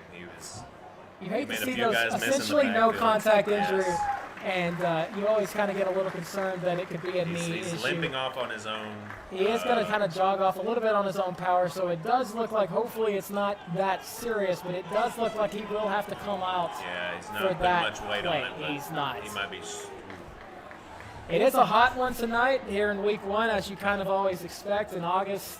And so I'm hoping for the best for number 5, Jax McCoy for Fairview. But as we get back to action, we've got 8 minutes remaining in the third quarter, and we've got an important down here for Another Fairview. big third down here, 3rd and short. Third. Number 19 for Fairview is subbed in. Looks like he's going to be the backup quarterback. backup QB, so that's going to be number 19, John Barrick. We've actually seen him at wide receiver some, but he's going to take over the quarterback position. But they're in the spread formation, so maybe they trust him to.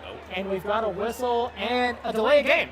It doesn't look like anybody from Fairview was keeping an eye on the play clock, and that will push them back 5 yards. So 3rd down and 8, I believe. Yeah, they're going to eventually walk it off. He had to find the ball, but as soon as I found the ball, he's going to walk it off. It's going to be 3rd down and 8. After the injury, I think the play clock went to 25. Maybe Fairview was not prepared for that. Yeah. Instead of the 40-second play clock, they go with the delay of game, and now all of a sudden an important 3rd down. It was 3rd down and 3, now it's 3rd down and 8. Number 7 in motion going from right to left, Lincoln Kelly. They will hand it off to number 19. He's actually a quarterback keeper, John Barrick, and he gets the first down. He needed about 8. He got 17. He Made a will guy be miss in the down. backfield. He did a shifty move Shifty. by John Barrick as he Number 5 came comes in. back number 5's that back out there. Yeah, so Jax McCoy's back. Number 19, John Barrick, he came in for that one play after the injury to Jax McCoy, and he makes good of his one play at quarterback, and it's 1st down and 10 at the 20-yard line. So McCoy will fake the end around, and they'll actually throw it. It's number 34, Justin Izoko, and he gets taken out of bounds. Looks like he's just short of the first. Just short of the first. I think they'll mark him at the 13-yard line, so a gain of 8 by Nzoko there. And a really shifty play. Again, a little bit of an end around there. It looked like at first Jax is still limping a little bit. Jackson, he's not very mobile. You've seen him earlier in the game kind of take off and run with that. He did not look comfortable taking off and running with that one.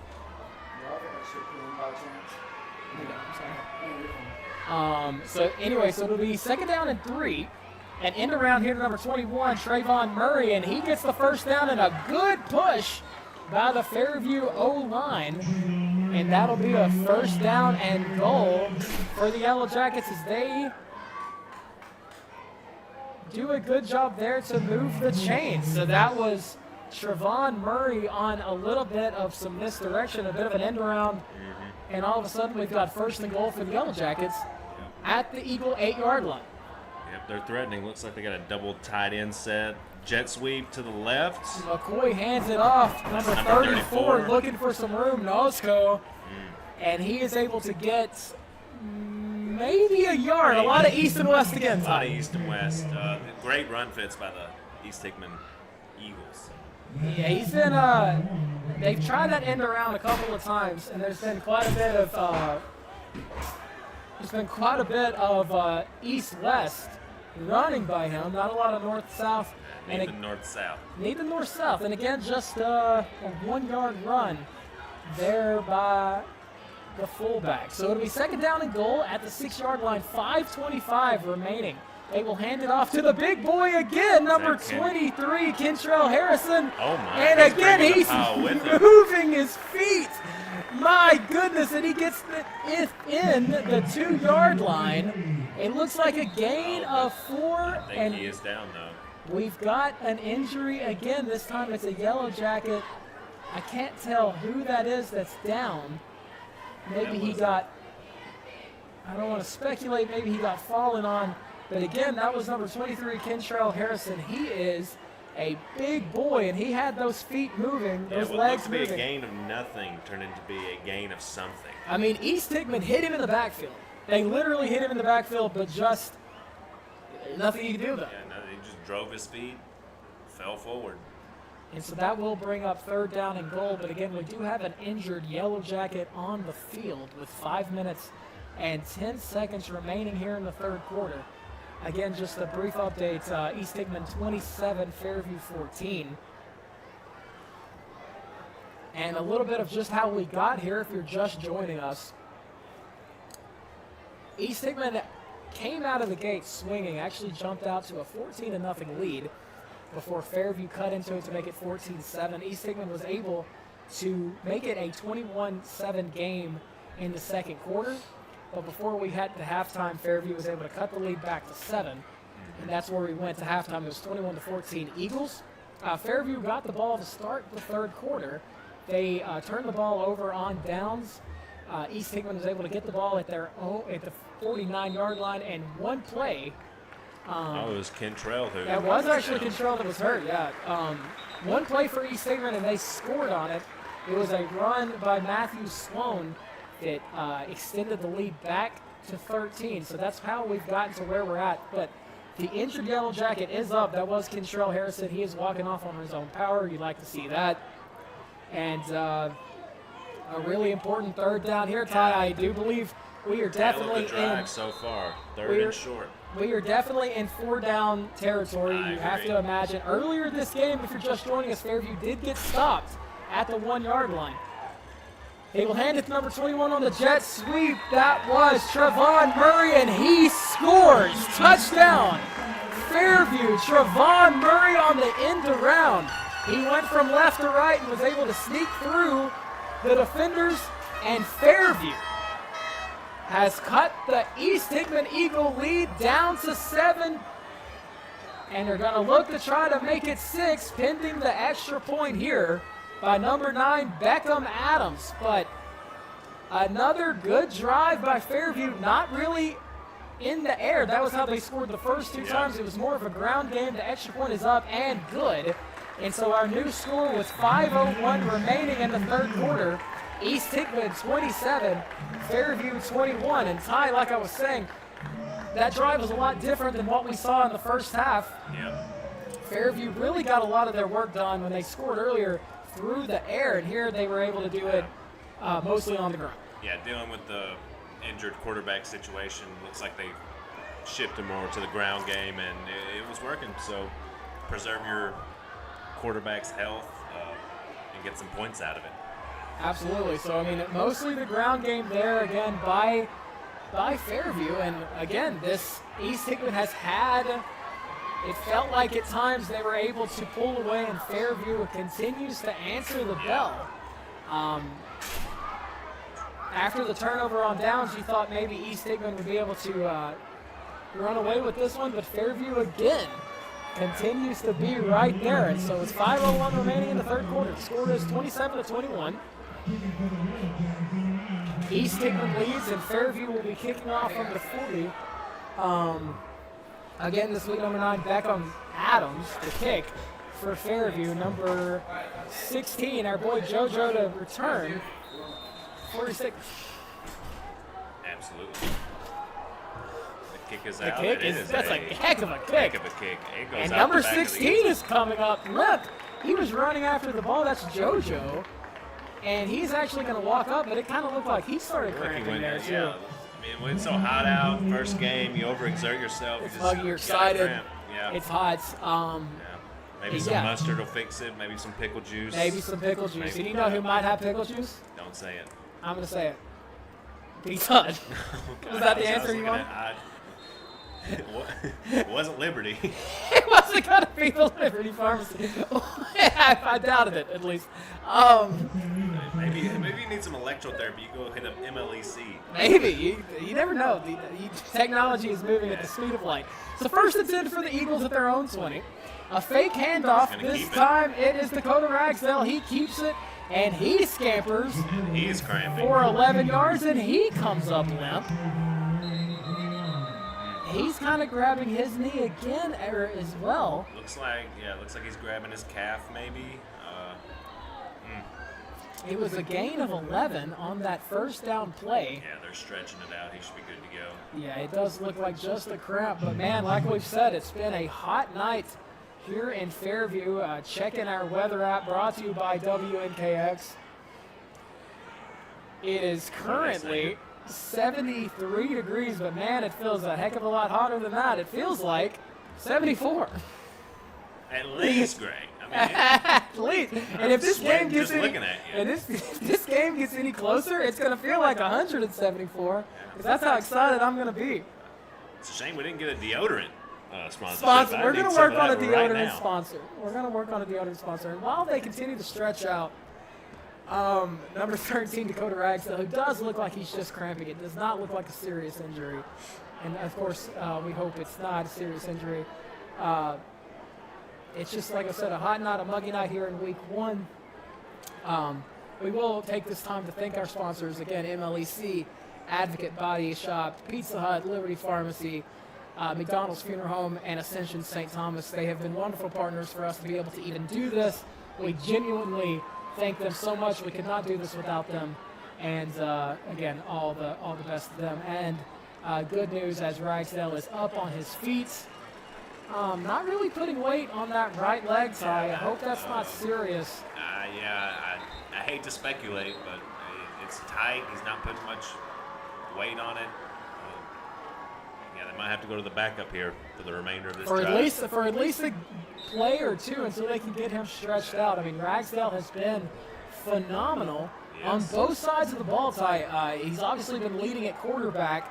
But he's also got the interception at defensive back. He got a massive interception late in the second quarter against Fairview's He is limping off slowly. Jax McCoy.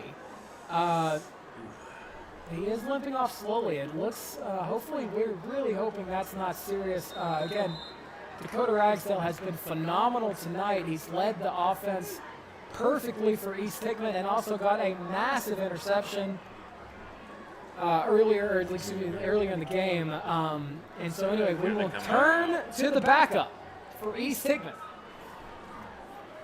And that backup's number 4, Daniel Redden. He hands it off to number 21, Matthew Sloan, and guess what? He got 10 yards. He handed the ball to Matthew Sloan. And you get 10 yards. And you get 10 yards. Yeah. Do not overthink this. Don't overthink it. You got the backup QB. Just let the big dogs eat. Or let the big eagle caw, as they will. Yeah, we're going to workshop that. But that was a good start. How birds sound. We'll have how birds sound. We'll get better at this. Week 2, we're going to be phenomenal. So first and 10. After the 10-yard gain again by Matthew Sloan, he's been phenomenal. The backup quarterback stays in. That's Daniel Redden. He will actually fake it and hand it to Sloan. Again, this time the Yellow Jackets are able to take him down. Just a gain of 2, but again, positive yardage for the East Hickman Eagles. And at this point, Ty, you got to expect, because of the backup quarterback, you think they're going to probably want to drain as much play clock. But you can see Fairview stacking the box as well. They know where the strengths and weaknesses are. They're going to make him throw the ball. Low snap, and Redden's going to take off, and he's going to get positive yards. That looked like that could have been a disaster. We've got some pushing and shoving, and some flags come in. I'm not going to lie to you, Ty. That's pretty weak to get the flags out for. There was some pushing and shoving. It was some light pushing and shoving. They thought number 4, Daniel Redden, was still on the ground running. He was not. It looks like his knee hit the ground. The refs didn't call the play dead. And there was some tackling. Kid, he was shoving, and then the offensive lineman from East Hickman's not going to let that happen to him. He's absolutely not. He's going to defend his player, and you absolutely saw that. You like to see it. But we did have a couple of penalty flags there on the play. And maybe they'll offset. I do right. assume they will offset. Let's see what they call. it goes. Personal foul on Fairview. And that's going to be the only flag. So it'll be a 1st down and 10 for East Hickman. And let me tell you, Ty, these Fairview fans do not like it. Yeah, this hornet's nest is in a frenzy. That's good. That was good. That was good. See, it didn't even. That was didn't good. even need to make it to the 4th quarter. They pulled that one out. That was good. Yeah. So 1st and 10 after the personal foul call against Fairview. So East Hickman now in the Yellow Jacket territory. It's 1st and 10 at the 41. A handoff to, guess who? Number 21, Matthew Sloan. And guess what? A gain of 11 yards. There is a flag on the play, though. You were right, but again, Matthew Sloan has been unbelievable this entire game. They don't seem to have an answer. They do not, and we do have a penalty flag, as Ty said, and it is a holding call. So a holding call on the East Hickman Eagles that will wipe out the unbelievable run by, again, Matthew Sloan. He's been fantastic all game, but a penalty will move them back 10 yards, and they will actually go back to their own territory. So it'll be 1st down and 20 from their own 49 of the Eagles. So the great run by Matthew Sloan is wiped out. And some misdirection. Who's got it?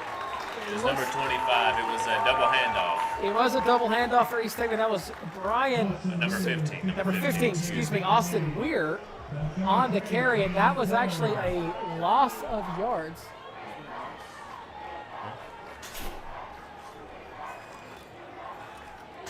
It was a loss of yards there for East Hickman, and that will bring up 2nd down and 23, so a loss of 3 on that play.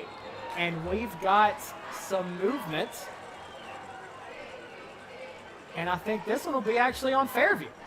And it is. It is an encroachment or offside, encroachment, one or the other, and that will give some of those yardage back after the holding penalty, so that'll now be 2nd down and 18. Gotta call up your best 18-yard play here. Yeah, absolutely. Or at least, you can draw up your best 10 or 11 and figure out No, you got to go all 18. You gotta go all 18. So it'll be 2nd down and 18 for East Hickman. They are back in Yellow Jacket territory.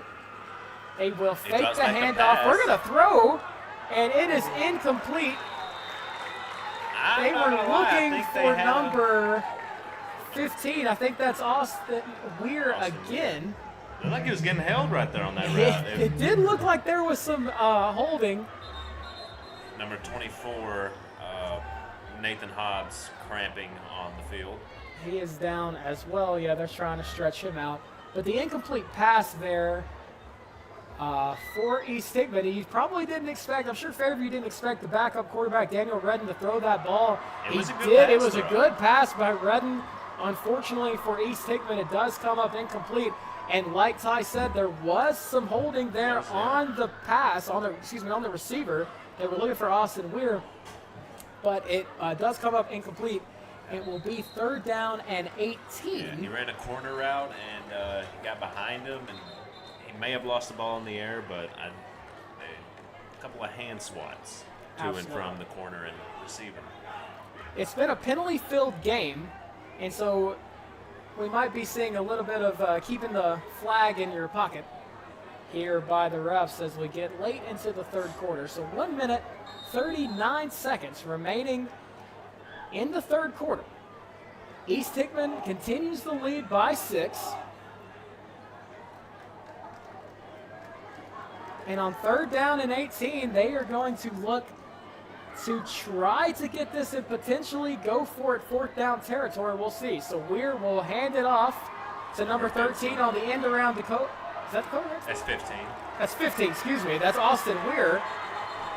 He does get about 10 on the carry. And do we have a penalty flag? There was some yelling from the sidelines. It kind of felt like maybe there was a late hit, and there is a penalty flag on the near sideline. That was Austin Weir on the end around, and number 22 for Fairview, Will Frank, is going to get the personal foul late hit call. That is unbelievable, and a penalty by Fairview will bail out this East Hickman offense and get them an automatic first down. After that holding call, it was 3rd down and 18, Ty. Yeah, 3rd and 18, a 10-yard gain. He was not going to get that first down, and the late hit by the Fairview defender, Will Frank, all of a sudden has the East Hickman Eagles 1st and 10. They will hand the ball off to number 21, Matthew Sloan. He will get 2 or 3. Yeah. And again, it's just an unbelievably undisciplined 1 minute left in the quarter. Play by Fairview to give East Hickman, these Eagles, extra life. And we've got a stoppage again. And this is going to be an official timeout. We actually have another injury. This time, an East Hickman Eagle is slowly walking off the. Actually, excuse me, he is. There might be 2 injuries because another guy is walking off the field, but we've got one man down at about the 13-yard line. I can't quite get the number on that one. I think that one, I'm not going to guess who it is, but we have another injury on the play. And Ty, we had pretty injury-free in the first half. Here in the third quarter, bodies have been going down like crazy, and you got to expect maybe this is where the fatigue of not playing so far this season, this is the first game, is starting to see, you're starting to see it. Yeah, you'll see the results of the summer workouts both of these programs have done over the summer to see who can outlast. It seems to be a war of attrition. Honestly, I know, we still got 12 minutes to go. We've seen both backup quarterbacks. So. For the record, that was number 70, Taylor Swinehart, that was down for East Hickman. He was able to jog off under his own power, so you like to see that. So 51 seconds remaining in the third quarter. East Hickman with the ball, 2nd down and 7. The clock is moving. They've got the ball inside the red zone. So they've got the ball at the Fairview 19. Number 4, Daniel Redden at the quarterback position. He will fake the handoff and go to the left side. He breaks the tackle. Is he going to be able to get back to the first down? And he is not able to get to the first down, but he is able to get positive yards. It did not look like he was going to get positive yards on that one. He was wrapped up in the first by the defensive end for Fairview, broke off, and then sped out to the left. He was able to get to the 15, so that was a gain of 4. It looked like it was going to be considerably worse than that. It looked like it was going to be a loss. But now that'll end up being 3rd down and 2. And Ty, again, we have an injury on the field. That looks like number 11 for Fairview. That's Maxwell Arnold. He's plays both sides of the ball. He was a wide receiver. He's been good offensively, and now it looks like he may be cramping as well. And again, this has just been this third quarter. We've been seeing bodies on both sides of the ball really cramping up. Yeah, it's the start and the end of it. They just need to hydrate, need to stretch. Let's hope we can make it to the fourth quarter with no more injuries. So they are going to try to stretch him out. So again, yet another injury. 27 seconds remaining in the third quarter. Absolutely hate to see the amount of injuries that we've seen here in the third quarter. So far, we do believe they've all been minor. We've yet to see the starting quarterback for East Hickman, number 13, Dakota Ragsdale, come back after his injury. And hopefully we'll be able to see him here soon to return to the game. So number 11 for Fairview, Maxwell Arnold, able to jog off on his own power. So again, it does look like it's just cramps in this muggy August night as we kick off the 2024 football high school season. Football is back. We've got college football, week 0 college football this weekend, starting tomorrow. The NFL starts in a couple of weeks. It's a great time. Everybody's excited. The clock I'm ready will start. for fall.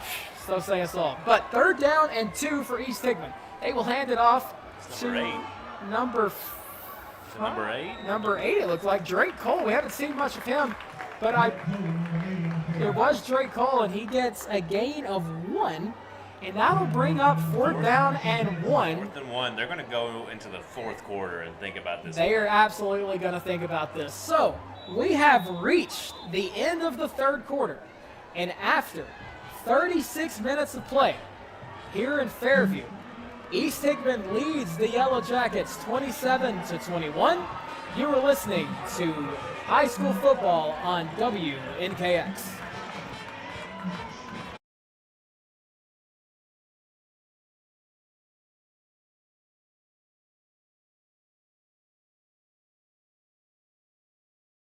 Pizza Hut, you owe Chicago an apology. Tavern-style pizza is our thing. Why couldn't you be happy with deep dish like all the tourists? That's good. And you just had to make it so crispy and delicious. It's perfection. They put the toppings all the way to the edge. It's cut in the shareable square. That's delicious. What's your deal, Pizza Hut? Your secret's out, Chicago. Try any of our large Chicago tavern-style recipes for just $12 each. Hey, Pizza Hut, you owe Chicago an apology. Sorry, Chicago. No one out pizza's the Hut. Apology accepted. Smart appliances, heating and cooling, solar, electric vehicles, mobile apps. Energy impacts your life in many ways. It's our job to power the technology that brings comfort and value to your busy life. Your life. Your way. So you're in the driver's seat. Let us help. Contact the energy pros at Meriwether Lewis Electric.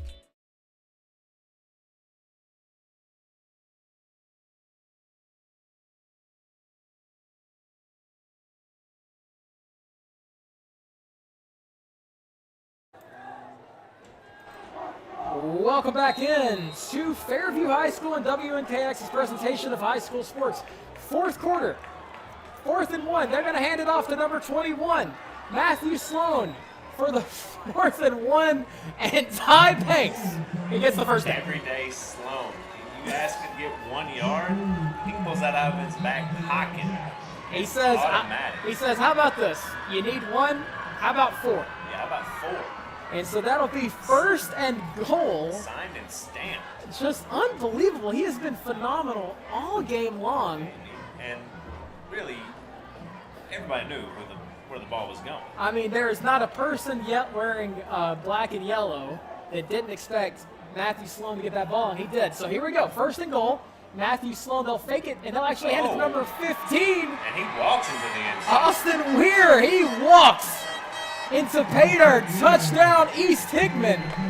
And they extend their lead to 12 points.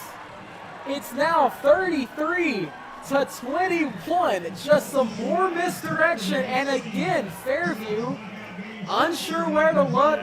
And Austin Weir literally walks into the end zone. It was a fake pitch to Sloan to the left, and you can tell everybody from Fairview had eyes on him, and Weary snuck through the guard between the tackles. I mean, he could have legitimately walked into the end zone. Nobody was getting close to touching him. And so the score now is 33-21, and East Hickman does look like they're going to go for 2. 5 seconds on the play clock, so they're going to have to hurry up here. And they're going to hand it off to number 21, Matthew Sloan. It was a bit of a low snap, and Fairview was able to get penetration and bring down Sloan. And so the 2-point conversion will be no good. And so the score will remain East Hickman 33, Fairview 21. But the important part, Ty, is it's now a 2-possession game again as East Hickman has extended their lead. So, again, it's been more of the same. We've seen it all night long. We've seen it all night long. They've ran the ball, and they've ran the ball beautifully, and they do it again there for 6 points. Yes. If you're Fairview, it's not time to panic yet. You know you have an explosive offense. Maybe, I think they have their starting quarterback back, right? Jax, he's back out there, so no need to panic yet, but you just got to find an answer for Sloan. I mean, all of a sudden, time is not the friend of Fairview with 11 minutes and 33 seconds remaining in regulation. Down 2 possessions. But again, this East Hickman offense has certainly been the story so far of this game. It's just unstoppable thus far in their offensive formation. And now it'll be interesting to see what Fairview does as they try to get this back to a one-possession game. So number... Oh, he does it again, an onside kick again. Oh, and it's loose, an onside kick, and who's got it? Looks like East Hickman. East Hickman has the ball. That was very smart by the kicker. Armando Stokes is the first one to fall on it for East Hickman. The returner from Fairview, he didn't wait for it to come 10 yards. He tried to dive out and get it, and he just about headbutted it back into East Hickman territory. He essentially headbutted it back to East Hickman, and more trickeration by this East Hickman Eagle team. Very smart from the East Hickman kicker there. Just unbelievable. That was Jaden Malugan again, who's been doing all the kicking tonight. He does the onside kick. It goes about 10 yards. They tried this as we came out of halftime, and it was illegal touching it. When 9 yards did not go 10, they were unable to get it. This time they are, and they will take over at midfield, and they will hand it off on the first play to number 7, Luke Owens, and he is driven back, but the refs will give him the a generous spot at best. Very generous. They will say he got back to the line of scrimmage, but man, it looked like he did not. Gobble me, swallow me. They got him. They sure did. Second down and 10. And we have another injury on the field. So this time a Yellow Jacket looks like is slow to get up.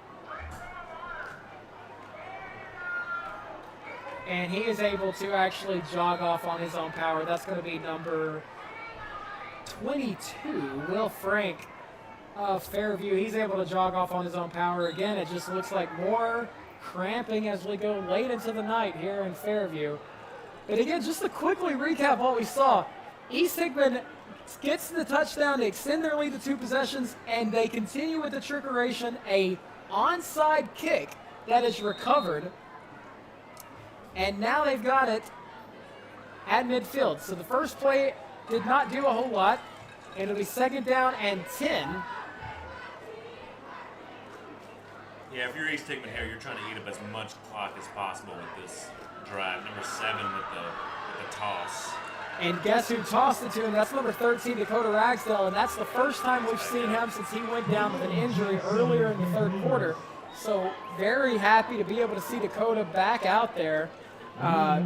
They got him fixed up, and he's able to get back out there to play the remainder of this game, hopefully. But the pitch to number 7, Luke Owens, goes for about 3 to 4 yards. So it'll be third down and medium for the Eagles. They have had no problem all night long picking up these first downs. You dial up Matthew Sloan here? Yeah, absolutely. Don't overthink it. And actually, it's going to be a quarterback keep. Ragsdale goes up the middle, needed 5, got 8.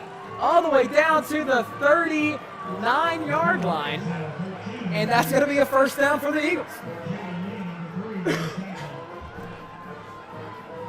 Again, misdirection left, misdirection right, and then just cut it up the middle. I mean, amazing what we've seen. Good play calling. Just we've seen it all game long. Fairview has not known where to look the entirety of this game. And again, you see it here. So it's going to be first down and 10 at the Fairview 39 for the Eagles as they continue to just drive the ball down the field. Ragsdale will hand it off to number 7. He kicks it out to the right side. That is Luke Owens, and he's able to break it for 19 yards all the way down to the 20-yard line. Luke Owens. Looks like Fairview had some substitution problems. They sure did. They subbed a kid out when he did not need to, so they played that down with 10 players on just defense. 10 men. They actually played shorthanded, and Luke Owens and this Eagles offense makes them pay. He kicks it out to the right side, and it's going to be first down and 10 as the Eagles again get into the red zone as we are under 9.5 to go here in regulation, as all of a sudden the East Hickman Eagles are looking to put their feet on the throat of Fairview. That was not well said. That's okay. We all have it's all week 1 for everybody. We have a penalty flag. We do have a penalty flag. I'm glad. It saved me a little bit from that.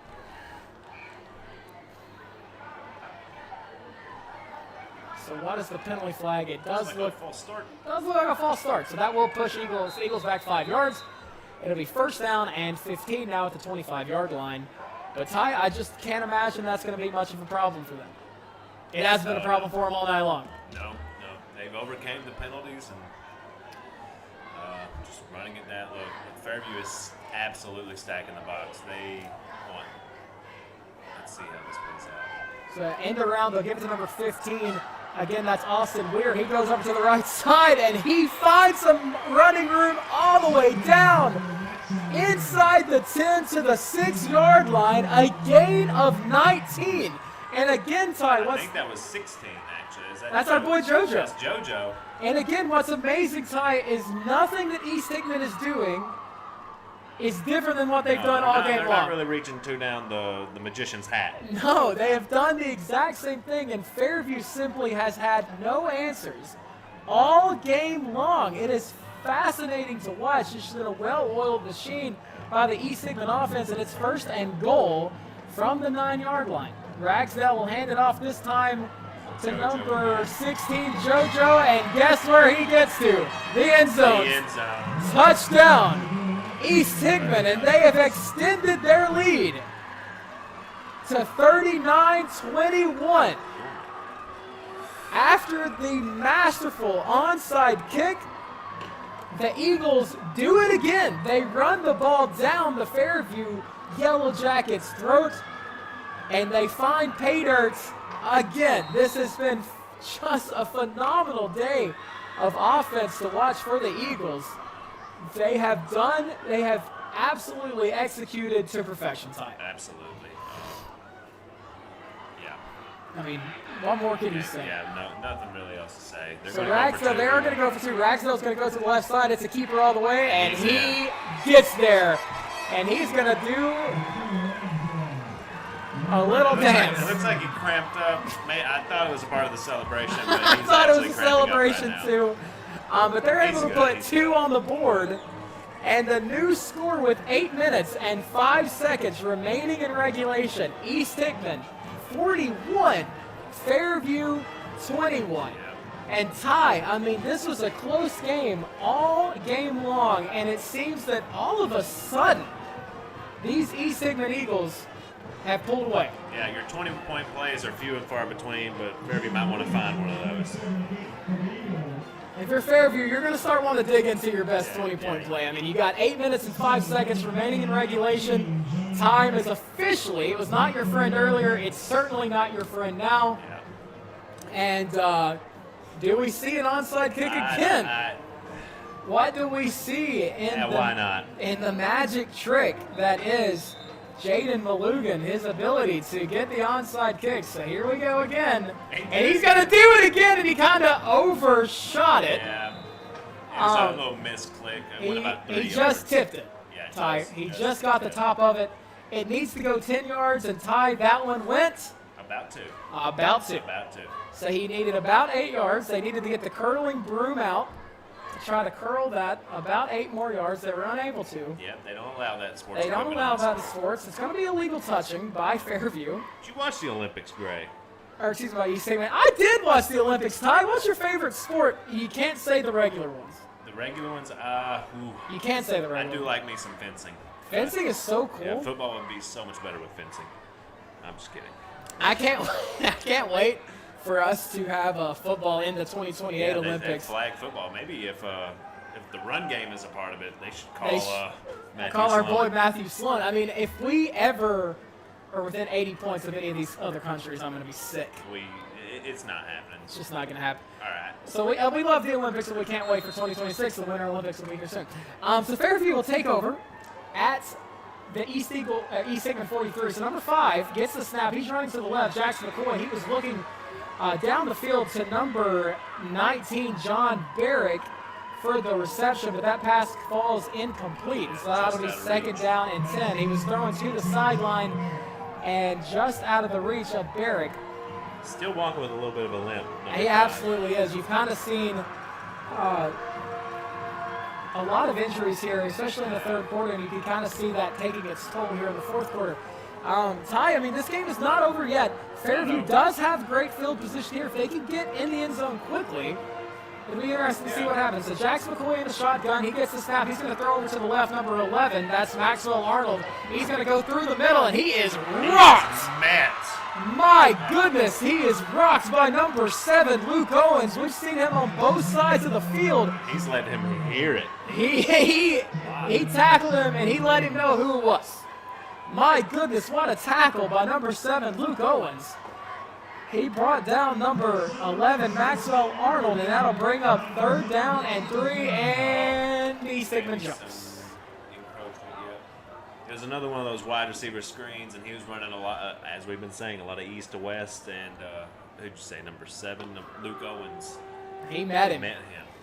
And that was an amazing play, again, by Luke Owens. That tackle was fantastic and absolutely let him hear it. It wasn't just a big hit. He wrapped up and brought him down. He brought him down. That was a tough solo tackle, one-on-one, and he brought him down and made it look pretty easy. So now we got 3rd down and 3 for Fairview.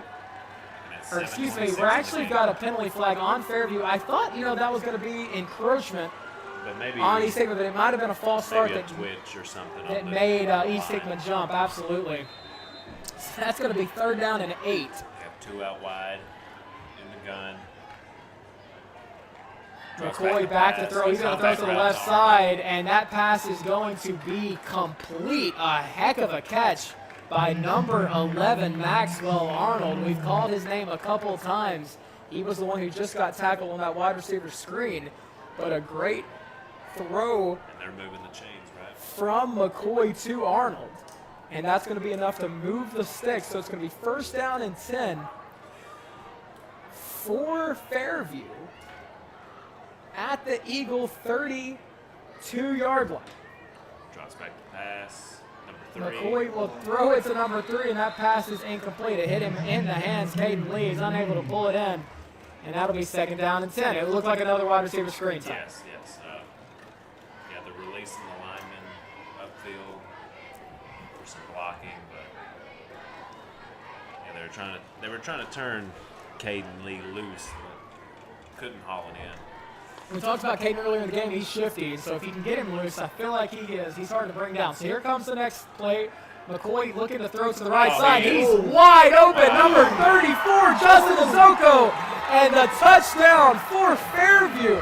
He was wide open. It looked like a fullback. He kind of just It was a wide receiver screen fake. So when you're a corner and you see a guy running at you, you assume you're about to get blocked, so you go to the wide receiver. Well, he was not getting blocked. He was getting slipped.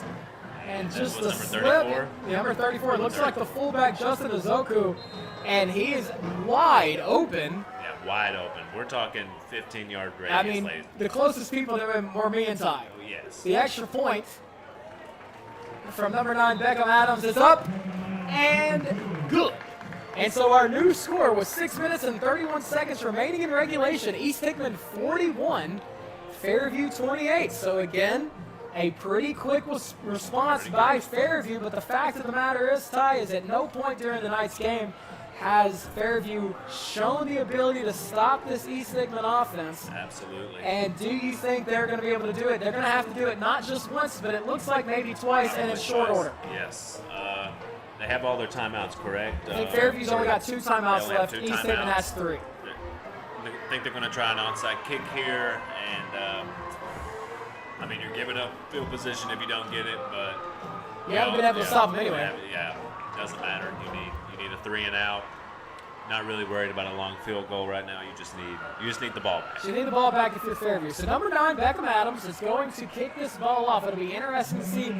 East Hickman is playing very far up. It's like they are expecting an onside kick. Absolutely. So it'll be interesting to see if he kicks this long or not. It kind of looks like they're in onside kick formation. Absolutely. They got six offset towards us. Here's the kick. It is an onside kick, and it's caught by East Hickman, who was able to fall on that first. It looks like number 22, Cash Jones, Cash Money Records, is able to fall on it first at the 49-yard line, his own 49-yard line. And bank East is Hickman, open for Cash Jones. Cash money, and you know what? The bank's always open for Bank. Cash Jones, Yeah. cash money. So East Hickman will take the ball, take over possession at their own 49-yard line after the failed onside kick by Fairview. And so with 6 minutes and 40 seconds remaining in regulation and a 13-point lead, East Hickman's going to try to drain some of the clock. And we do have an injured Eagle on the field. Again, it does look like just a cramp, or at least that's what we're hoping for. I can't get the number of who that is down for East Hickman. But I will say again, we're facing a lot of that. It's actually number 58. He's just able to get up. That's Caden Shoot, the junior offensive line and defensive tackle. He's able to walk off on his own power. So, with 6 minutes and 31 seconds remaining in regulation and a 13-point lead, East Hickman's going to look to drain some clock here. Yep. They've got all 3 of their timeouts. Fairview with only 2 of their timeouts. And it'll be interesting to see just how much of the play clock East Hickman decides to run off here, because they've absolutely had no problems getting first downs. And the fact of the matter is, Ty, is that Fairview's been stacking the box, but it doesn't matter how many people they put in the box, they still can't stop them. Yeah, it's just the tail of the tape. So here we go. Dakota Ragsdale will keep it. Actually, we go back to the backup. That was number 4, Daniel Redden. And he kept it and went to the left side. And He stayed in bounds. So he stayed in bounds. Very smart. Got a gain of 2. And that'll pull up second down and 9. They'll actually mark him directly at midfield at the 50-yard line. So it will be second down and 9 for East Hickman. And they are going to let the clock run. 15 seconds remaining on the play clock. As number 4, Daniel Redden, stays in to his left. Number 21, Matthew Sloan. Double handoff. And they will hand it off to, can't tell who that was. Number 15. Number 15, that was Austin Weir. He was taken behind the line of scrimmage. He actually lost about 3 or 4 on that play. Yeah, good job by the Fairview defense there. They sniffed that out really fast. It took a minute, but they finally figured it out. out. 3.5 quarters, but they've gotten it figured out. They got it. And so they got able to get him behind the line of scrimmage. So that's going to be third down and 11. And for the second time, Fairview's going to use one of their timeouts. So with 5 minutes and 50 seconds remaining in regulation, Fairview is going to take their second charge timeout. They will only have 1 remaining for the remainder of regulation. And they hope with East Hickman behind the line, behind the chains, they hope that they can get the ball back in quick order and get this back to a 1-possession game.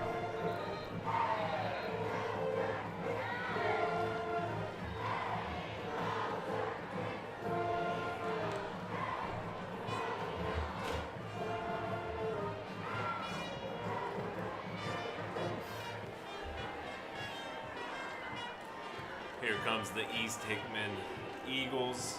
Their offense Third is and back. 11. 3rd and 11. This is a huge third down. We've got number 4, Daniel Redden, in the shotgun. To his right, number 21, Matthew Sloan. He will fake the handoff. He's going to throw. It's a bootleg. He's going to look over the middle, and the pass will fall incomplete. And that was probably the best thing to happen for East Hickman, because that was doing the double coverage. Had a guy maybe deep, but as a backup quarterback, you can't count on the 50-yard passes always. Yeah, so that pass, I'm not sure if it was going to get there. Anyway, I think the best case scenario for East Hickman was that ball falling incomplete, and it did. Looks like they're going for it here on 4th and 11, which is interesting. Oh, it is going to be 4th and 11, and it does look like East Hickman may go for it. They are going to pin him deep here. I would punt it. It does look like they're going to keep the offense out there, which is a fascinating gamble by this East Hickman coaching staff. See how this plays out.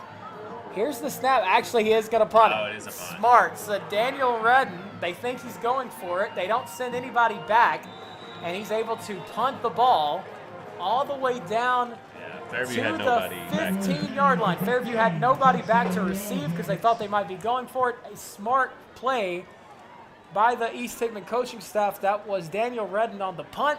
He's able to get the ball down to the Fairview 15, and that's where they will take over. So, with 5 minutes and 40 seconds remaining in regulation, Fairview will take over the ball, down 2 possessions. And they're going to look to try to get this game to a 1-possession game. So here we go. Jax McCoy will get. Oh, and he has trouble with the snap. Trouble with the snap. The ball is loose. It is not. He fell. He actually fell on it. That was my. You can scratch it off your bingo cards. We have another player down with cramps. We do, another cramping. So they unable to corral the snap. The snap looked like it could have been high tie, and Jax McCoy just smart to fall on it. I think the snap was actually fine. He was just ready to move to his right, and he was moving before he caught the ball. You can't do that. You can't do that in football. You can't do that for basketball either. No, there's a lot of sports. There are very few sports you can forget Move the before object. you have the object. Yeah. Tennis, you can't do it. Can't do it. Hockey, can't do that either. No. Bowling, even bowling, you can't. That's why I love fencing so much, ladies and gentlemen. You ain't got to worry. Your object is always in your It's hand. always attached to it. So McCoy's able to fall on the ball. It is 11-yard loss for Fairview, so it's going to be 2nd down and 21. And they are at their own 6. So it's going to be a wide receiver screen caught by number 34, Justin Nzoko, and he is quickly by Drake Cole wrapped up. Drake Cole on the tackle for East Hickman. And the pass was complete, but at what cost? At what cost? Well, it seems like -1 yards. That's the cost. That's the cost. He did get out of bounds. He did save some clock, but good news. Yeah. He saved some clock. You saved some clock. You got to draw up your best 21-yard play now. Bad news, everything else. Everything else. Everything else. So it's going to be 3rd down and 21. It's going to be 3rd down and long. Real long. Real long. Really long. 21 long. 21 yards long. What's that in meters? In meters?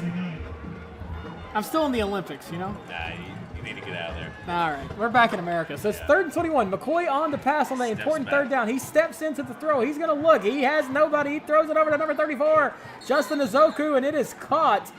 But he steps out of bounds, and it looks like the 12-yard line, so that will end up only being a gain of 6. Yeah, Jax McCoy doing all he could there. I mean, It looked like he could potentially have been brought down for a safety, but he was able to pitch that ball out to Nzoku to at least get positive yards and tie. It's 4th down and long here for 4th and Fairview. 9, yeah. You got to go for it with 5 minutes left in regulation. You don't know how many more times you'll get the ball back. So here we go. This could be the game. Jax McCoy gets the snap. He's looking to throw. He'll throw over the middle, and the pass is complete to number 19, John Barrick. And he is going. They're marking him short, but I think he got it. I thought he got it, but he might have ran backwards. Actually, the near judge is going to give him the first down. The far judge marked him well short of the first down. Yeah, because he looked like he was about to break away from the tackle, which would have put him back, not converting. But I think the refs got it right. I think they got that right too. Interesting, almost call there, but it will be 1st and 10 after the pass to Barrick over the middle. So it's going to be 1st and 10 at the 17. McCoy back to pass again. He's looking long. He goes deep. He's going deep, and there's a penalty flag. He was looking for Caden Lee. And number 16, JoJo, was in on that. Was in on defense there, and it does look like JoJo's going to get caught for the pass interference. McCoy was looking long. Absolutely. And he got the ball there. I mean, It was a good throw. It was a pretty good throw. It was in coverage to a shorter receiver. You know, that's a heck of a way to get pass interference calls on a regular basis. Are they actually going to call this on Fairview? I don't think so. They moved it. It's a 10-yard automatic pass interference on the defense. So yes, it will be a pass interference, and it'll be a 15-yard penalty. So it will be 1st and 10 for Fairview at their own 43-yard line. So it looked like they were at the end of their rope, but the Cat continues to have 9 lives. And here we go again. McCoy will throw over to the right side, this time to number 3, Caden Lee, and he's got some space. He gets across midfield to the 45 and finally pushed out at about the 40-yard line. Showing life here. And McCoy was able to find Caden Lee. We've talked about him all night. He's shifty, he's fast, and he was able to find some open space on the right near side, and he was able to get down the field and move the chains again. So it's going to be 1st and 10 for Fairview. And they are going to say he stopped the clock with 4:22 remaining in regulation after he went out of bounds. And so, again, it looked like they were kind of cooked, so to speak, Ty. Yeah, their goose was gandered, Gray. But they continue to show life. Number 33 in motion, Porter.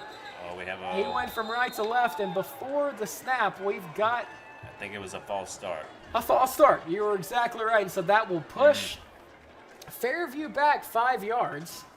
And so it'll be 1st and 15 from their Eagles 46 after the penalty. And again, we saw them in the first half. We saw them a little bit in the third quarter. And here in the fourth quarter, the penalties continue for Fairview. Uh-oh, East Hickman players riling up the crowd.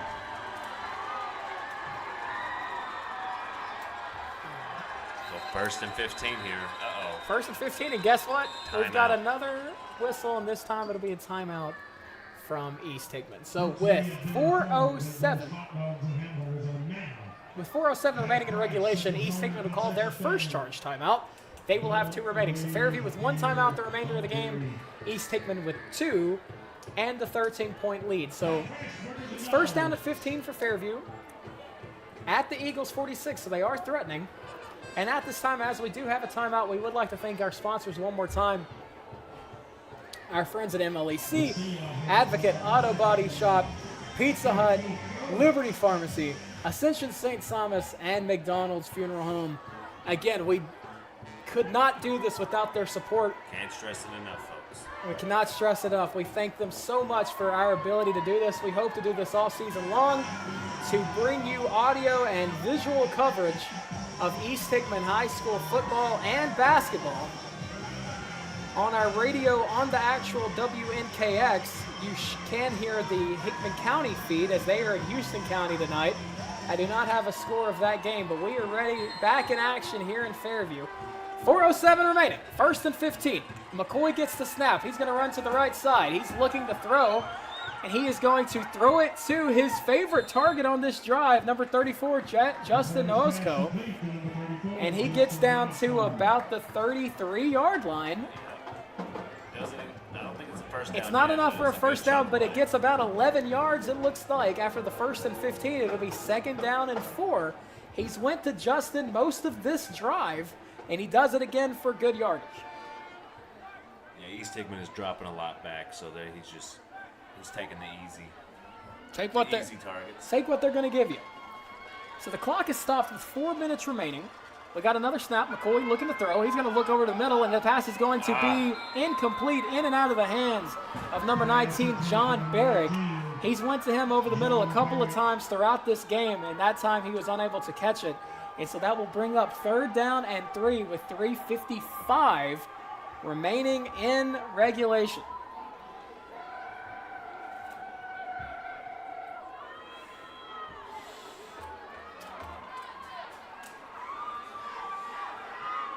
And 3rd and 3 here.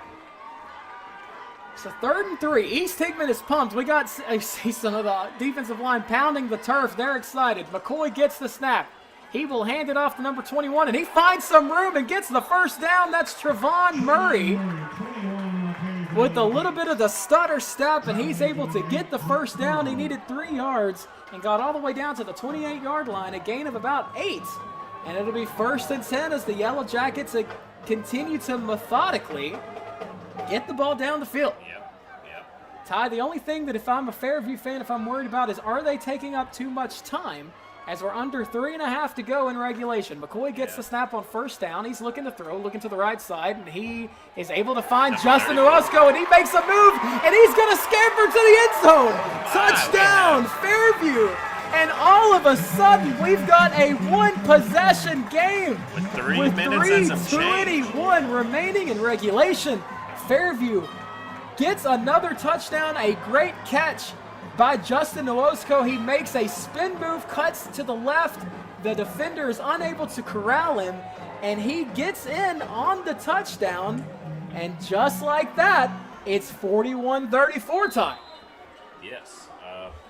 If you're East Hickman, you obviously want to be winning, so this is better. So the point after is up, and the point after is good. So the new score, with 3 minutes and 21 seconds remaining in regulation, East Hickman 41, Fairview 35.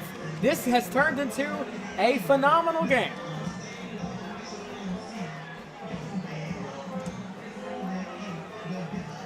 Ty, all right, so they've only got one timeout. You got to go for the onside kick here, right? Onside kick. But if you get the ball and you're East Hickman, you just stick to what's working. You got to drain the clock. Drain the clock. Don't panic. 2 hands on the football. If you have to punt, pin them beat. If you have to Obviously, punt, you're hoping to get the onside kick. If you do, you're probably getting it at midfield. If you have to punt, you're probably getting it for them at the 15 or 10. They were able to get that touchdown, but that clock started with about 6 minutes, so really only about 3 minutes. It felt like it was longer, but they were able to get out of bounds quite a bit. Yep. And so, all of a sudden, the game that looked like it was getting out of reach for Fairview, all of a sudden, it was a 3-score game. It was 41-21 in the fourth quarter, and all of a sudden, Fairview has life. And so with 3 minutes, 21 seconds remaining in regulation, here comes potentially an onside kick. They're going to turn. Faithful is turning up. They are getting loud. Beckham Adams. He tried the onside kick earlier. It was unsuccessful. It looks like they're going to try it again. Here's the onside kick. He's going to kick to the right side, and oh man, what a reception! What a grab by number 22, Cash Money Jones. Is able to get on that ball and tie. That was kicked hard at the direction of Cash Jones. That was not an easy ball to corral. That was a great. It was really the ideal onside kick. Absolutely. I mean, he got the bounce. He had to go up and get it. Cash Jones did. And that's why we call him Cash Money, because he was money right there. His hands are diamonds. That's not money. It's money. It's worth more than money. That's true. 3:21 remaining in regulation. East Hickman has the ball at their own 49. Number 4, Daniel Redden still in for East Hickman. Dakota Ragsdale was hurt, came back in, has left the game again. But before we have the first down play, we've got a timeout by East Hickman. Their second charge timeout. They will have one remaining the remainder of the game, the remainder of regulation. We might have overtime. And you know what they're playing? They're playing Rocky Top. They're playing Rocky Top, ladies and gentlemen. And if you know anything about the announcers here, we love us some Rocky Top. I mean, Ty, we've got a heck of a game here, but Ty, the Vols start their season next week against UT Chattanooga. What is your season prediction? Are you thinking college football playoffs potentially? With the playoffs, I think they go into the playoffs undefeated. You think they go 12-0? I think they go 13-0 because they're going to win the SEC championship game too, and really just cover every game. I quite frankly don't think it's even going to be close. Me neither. So go ahead and go to one of our partners and take that bet. Yeah. So here we go. 3:21 remaining in regulation. East Hickman has the ball at their own 49. They're looking to drain some clock. Daniel Redden in the shotgun. He is going to hand it to number 15, Austin Weir. He's going to go over to the left side, and he's going to keep those feet moving, and he is going to get some positive yards all the way down inside the Fairview 48. About a gain of 3 there. Gain of 3. Another time where it looked like potentially he wasn't going to get much. He's able to get positive yards, and it's going to be second down and 7 as we are under 3 minutes remaining in the game. 20 seconds on the play clock. I can't imagine that East Hickman snaps this ball before 5 seconds on the play clock. No. So here we go. Second down and 6.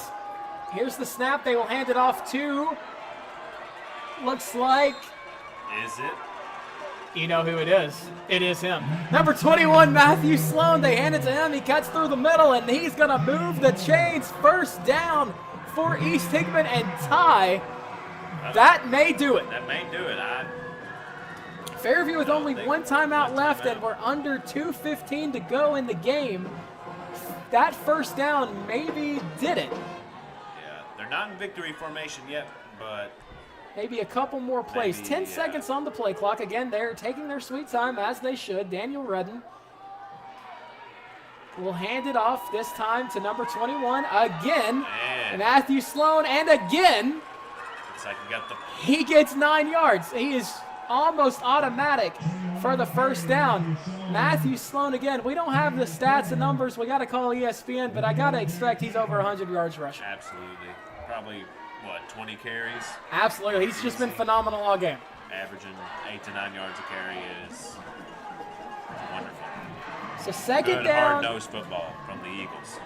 Absolutely. So second down and 1, and they are now going to try to get the first down, and I think after that they will try to get into victory formation. But here we go. Absolutely. Just got to protect the ball here. They will hand it off to, guess who, number 21, Matthew Sloan, and he will get the first down and tie. That'll be it. I think that one's going to do it. And actually, we will get the final charge timeout for Fairview before we officially put this one in the book. So that will be the third and final charge timeout with 1 minute and 12 seconds remaining. And unless they Miami this.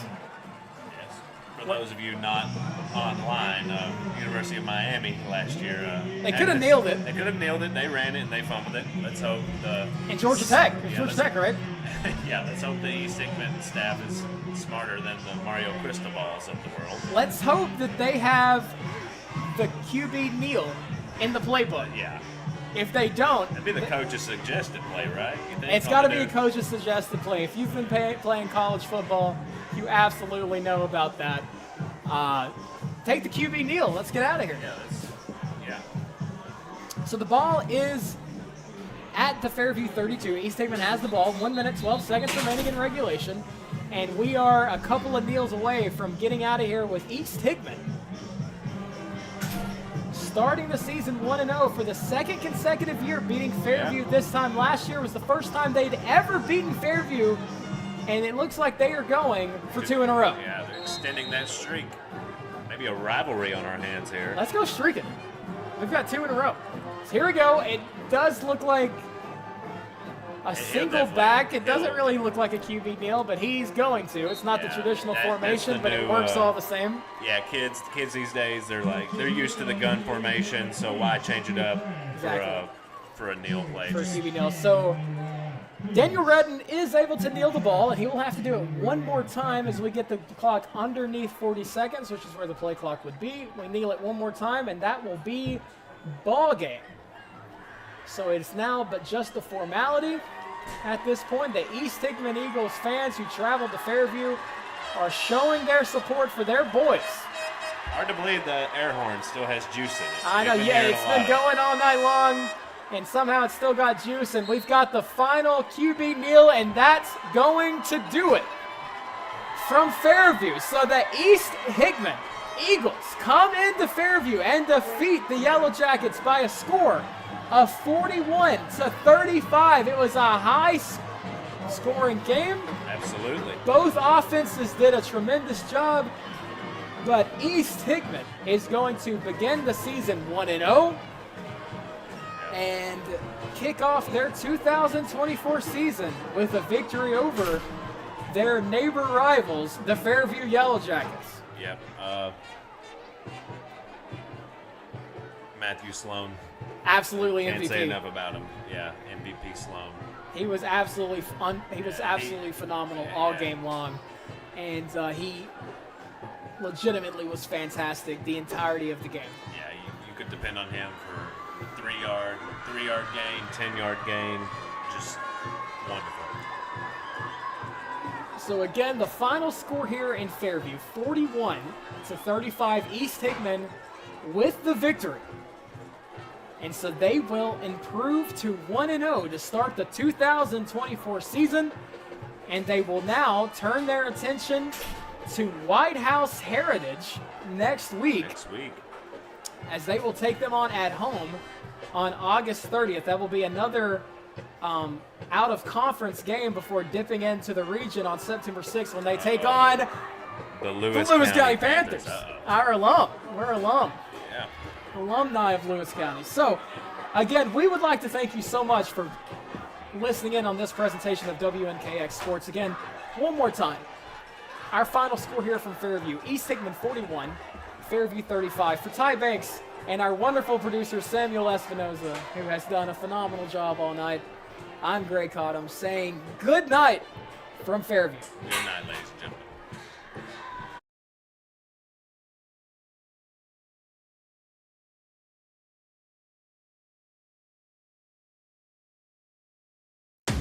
It's game time. WNKX welcomes you to this live presentation of local high school sports, made possible by our community advertising partners.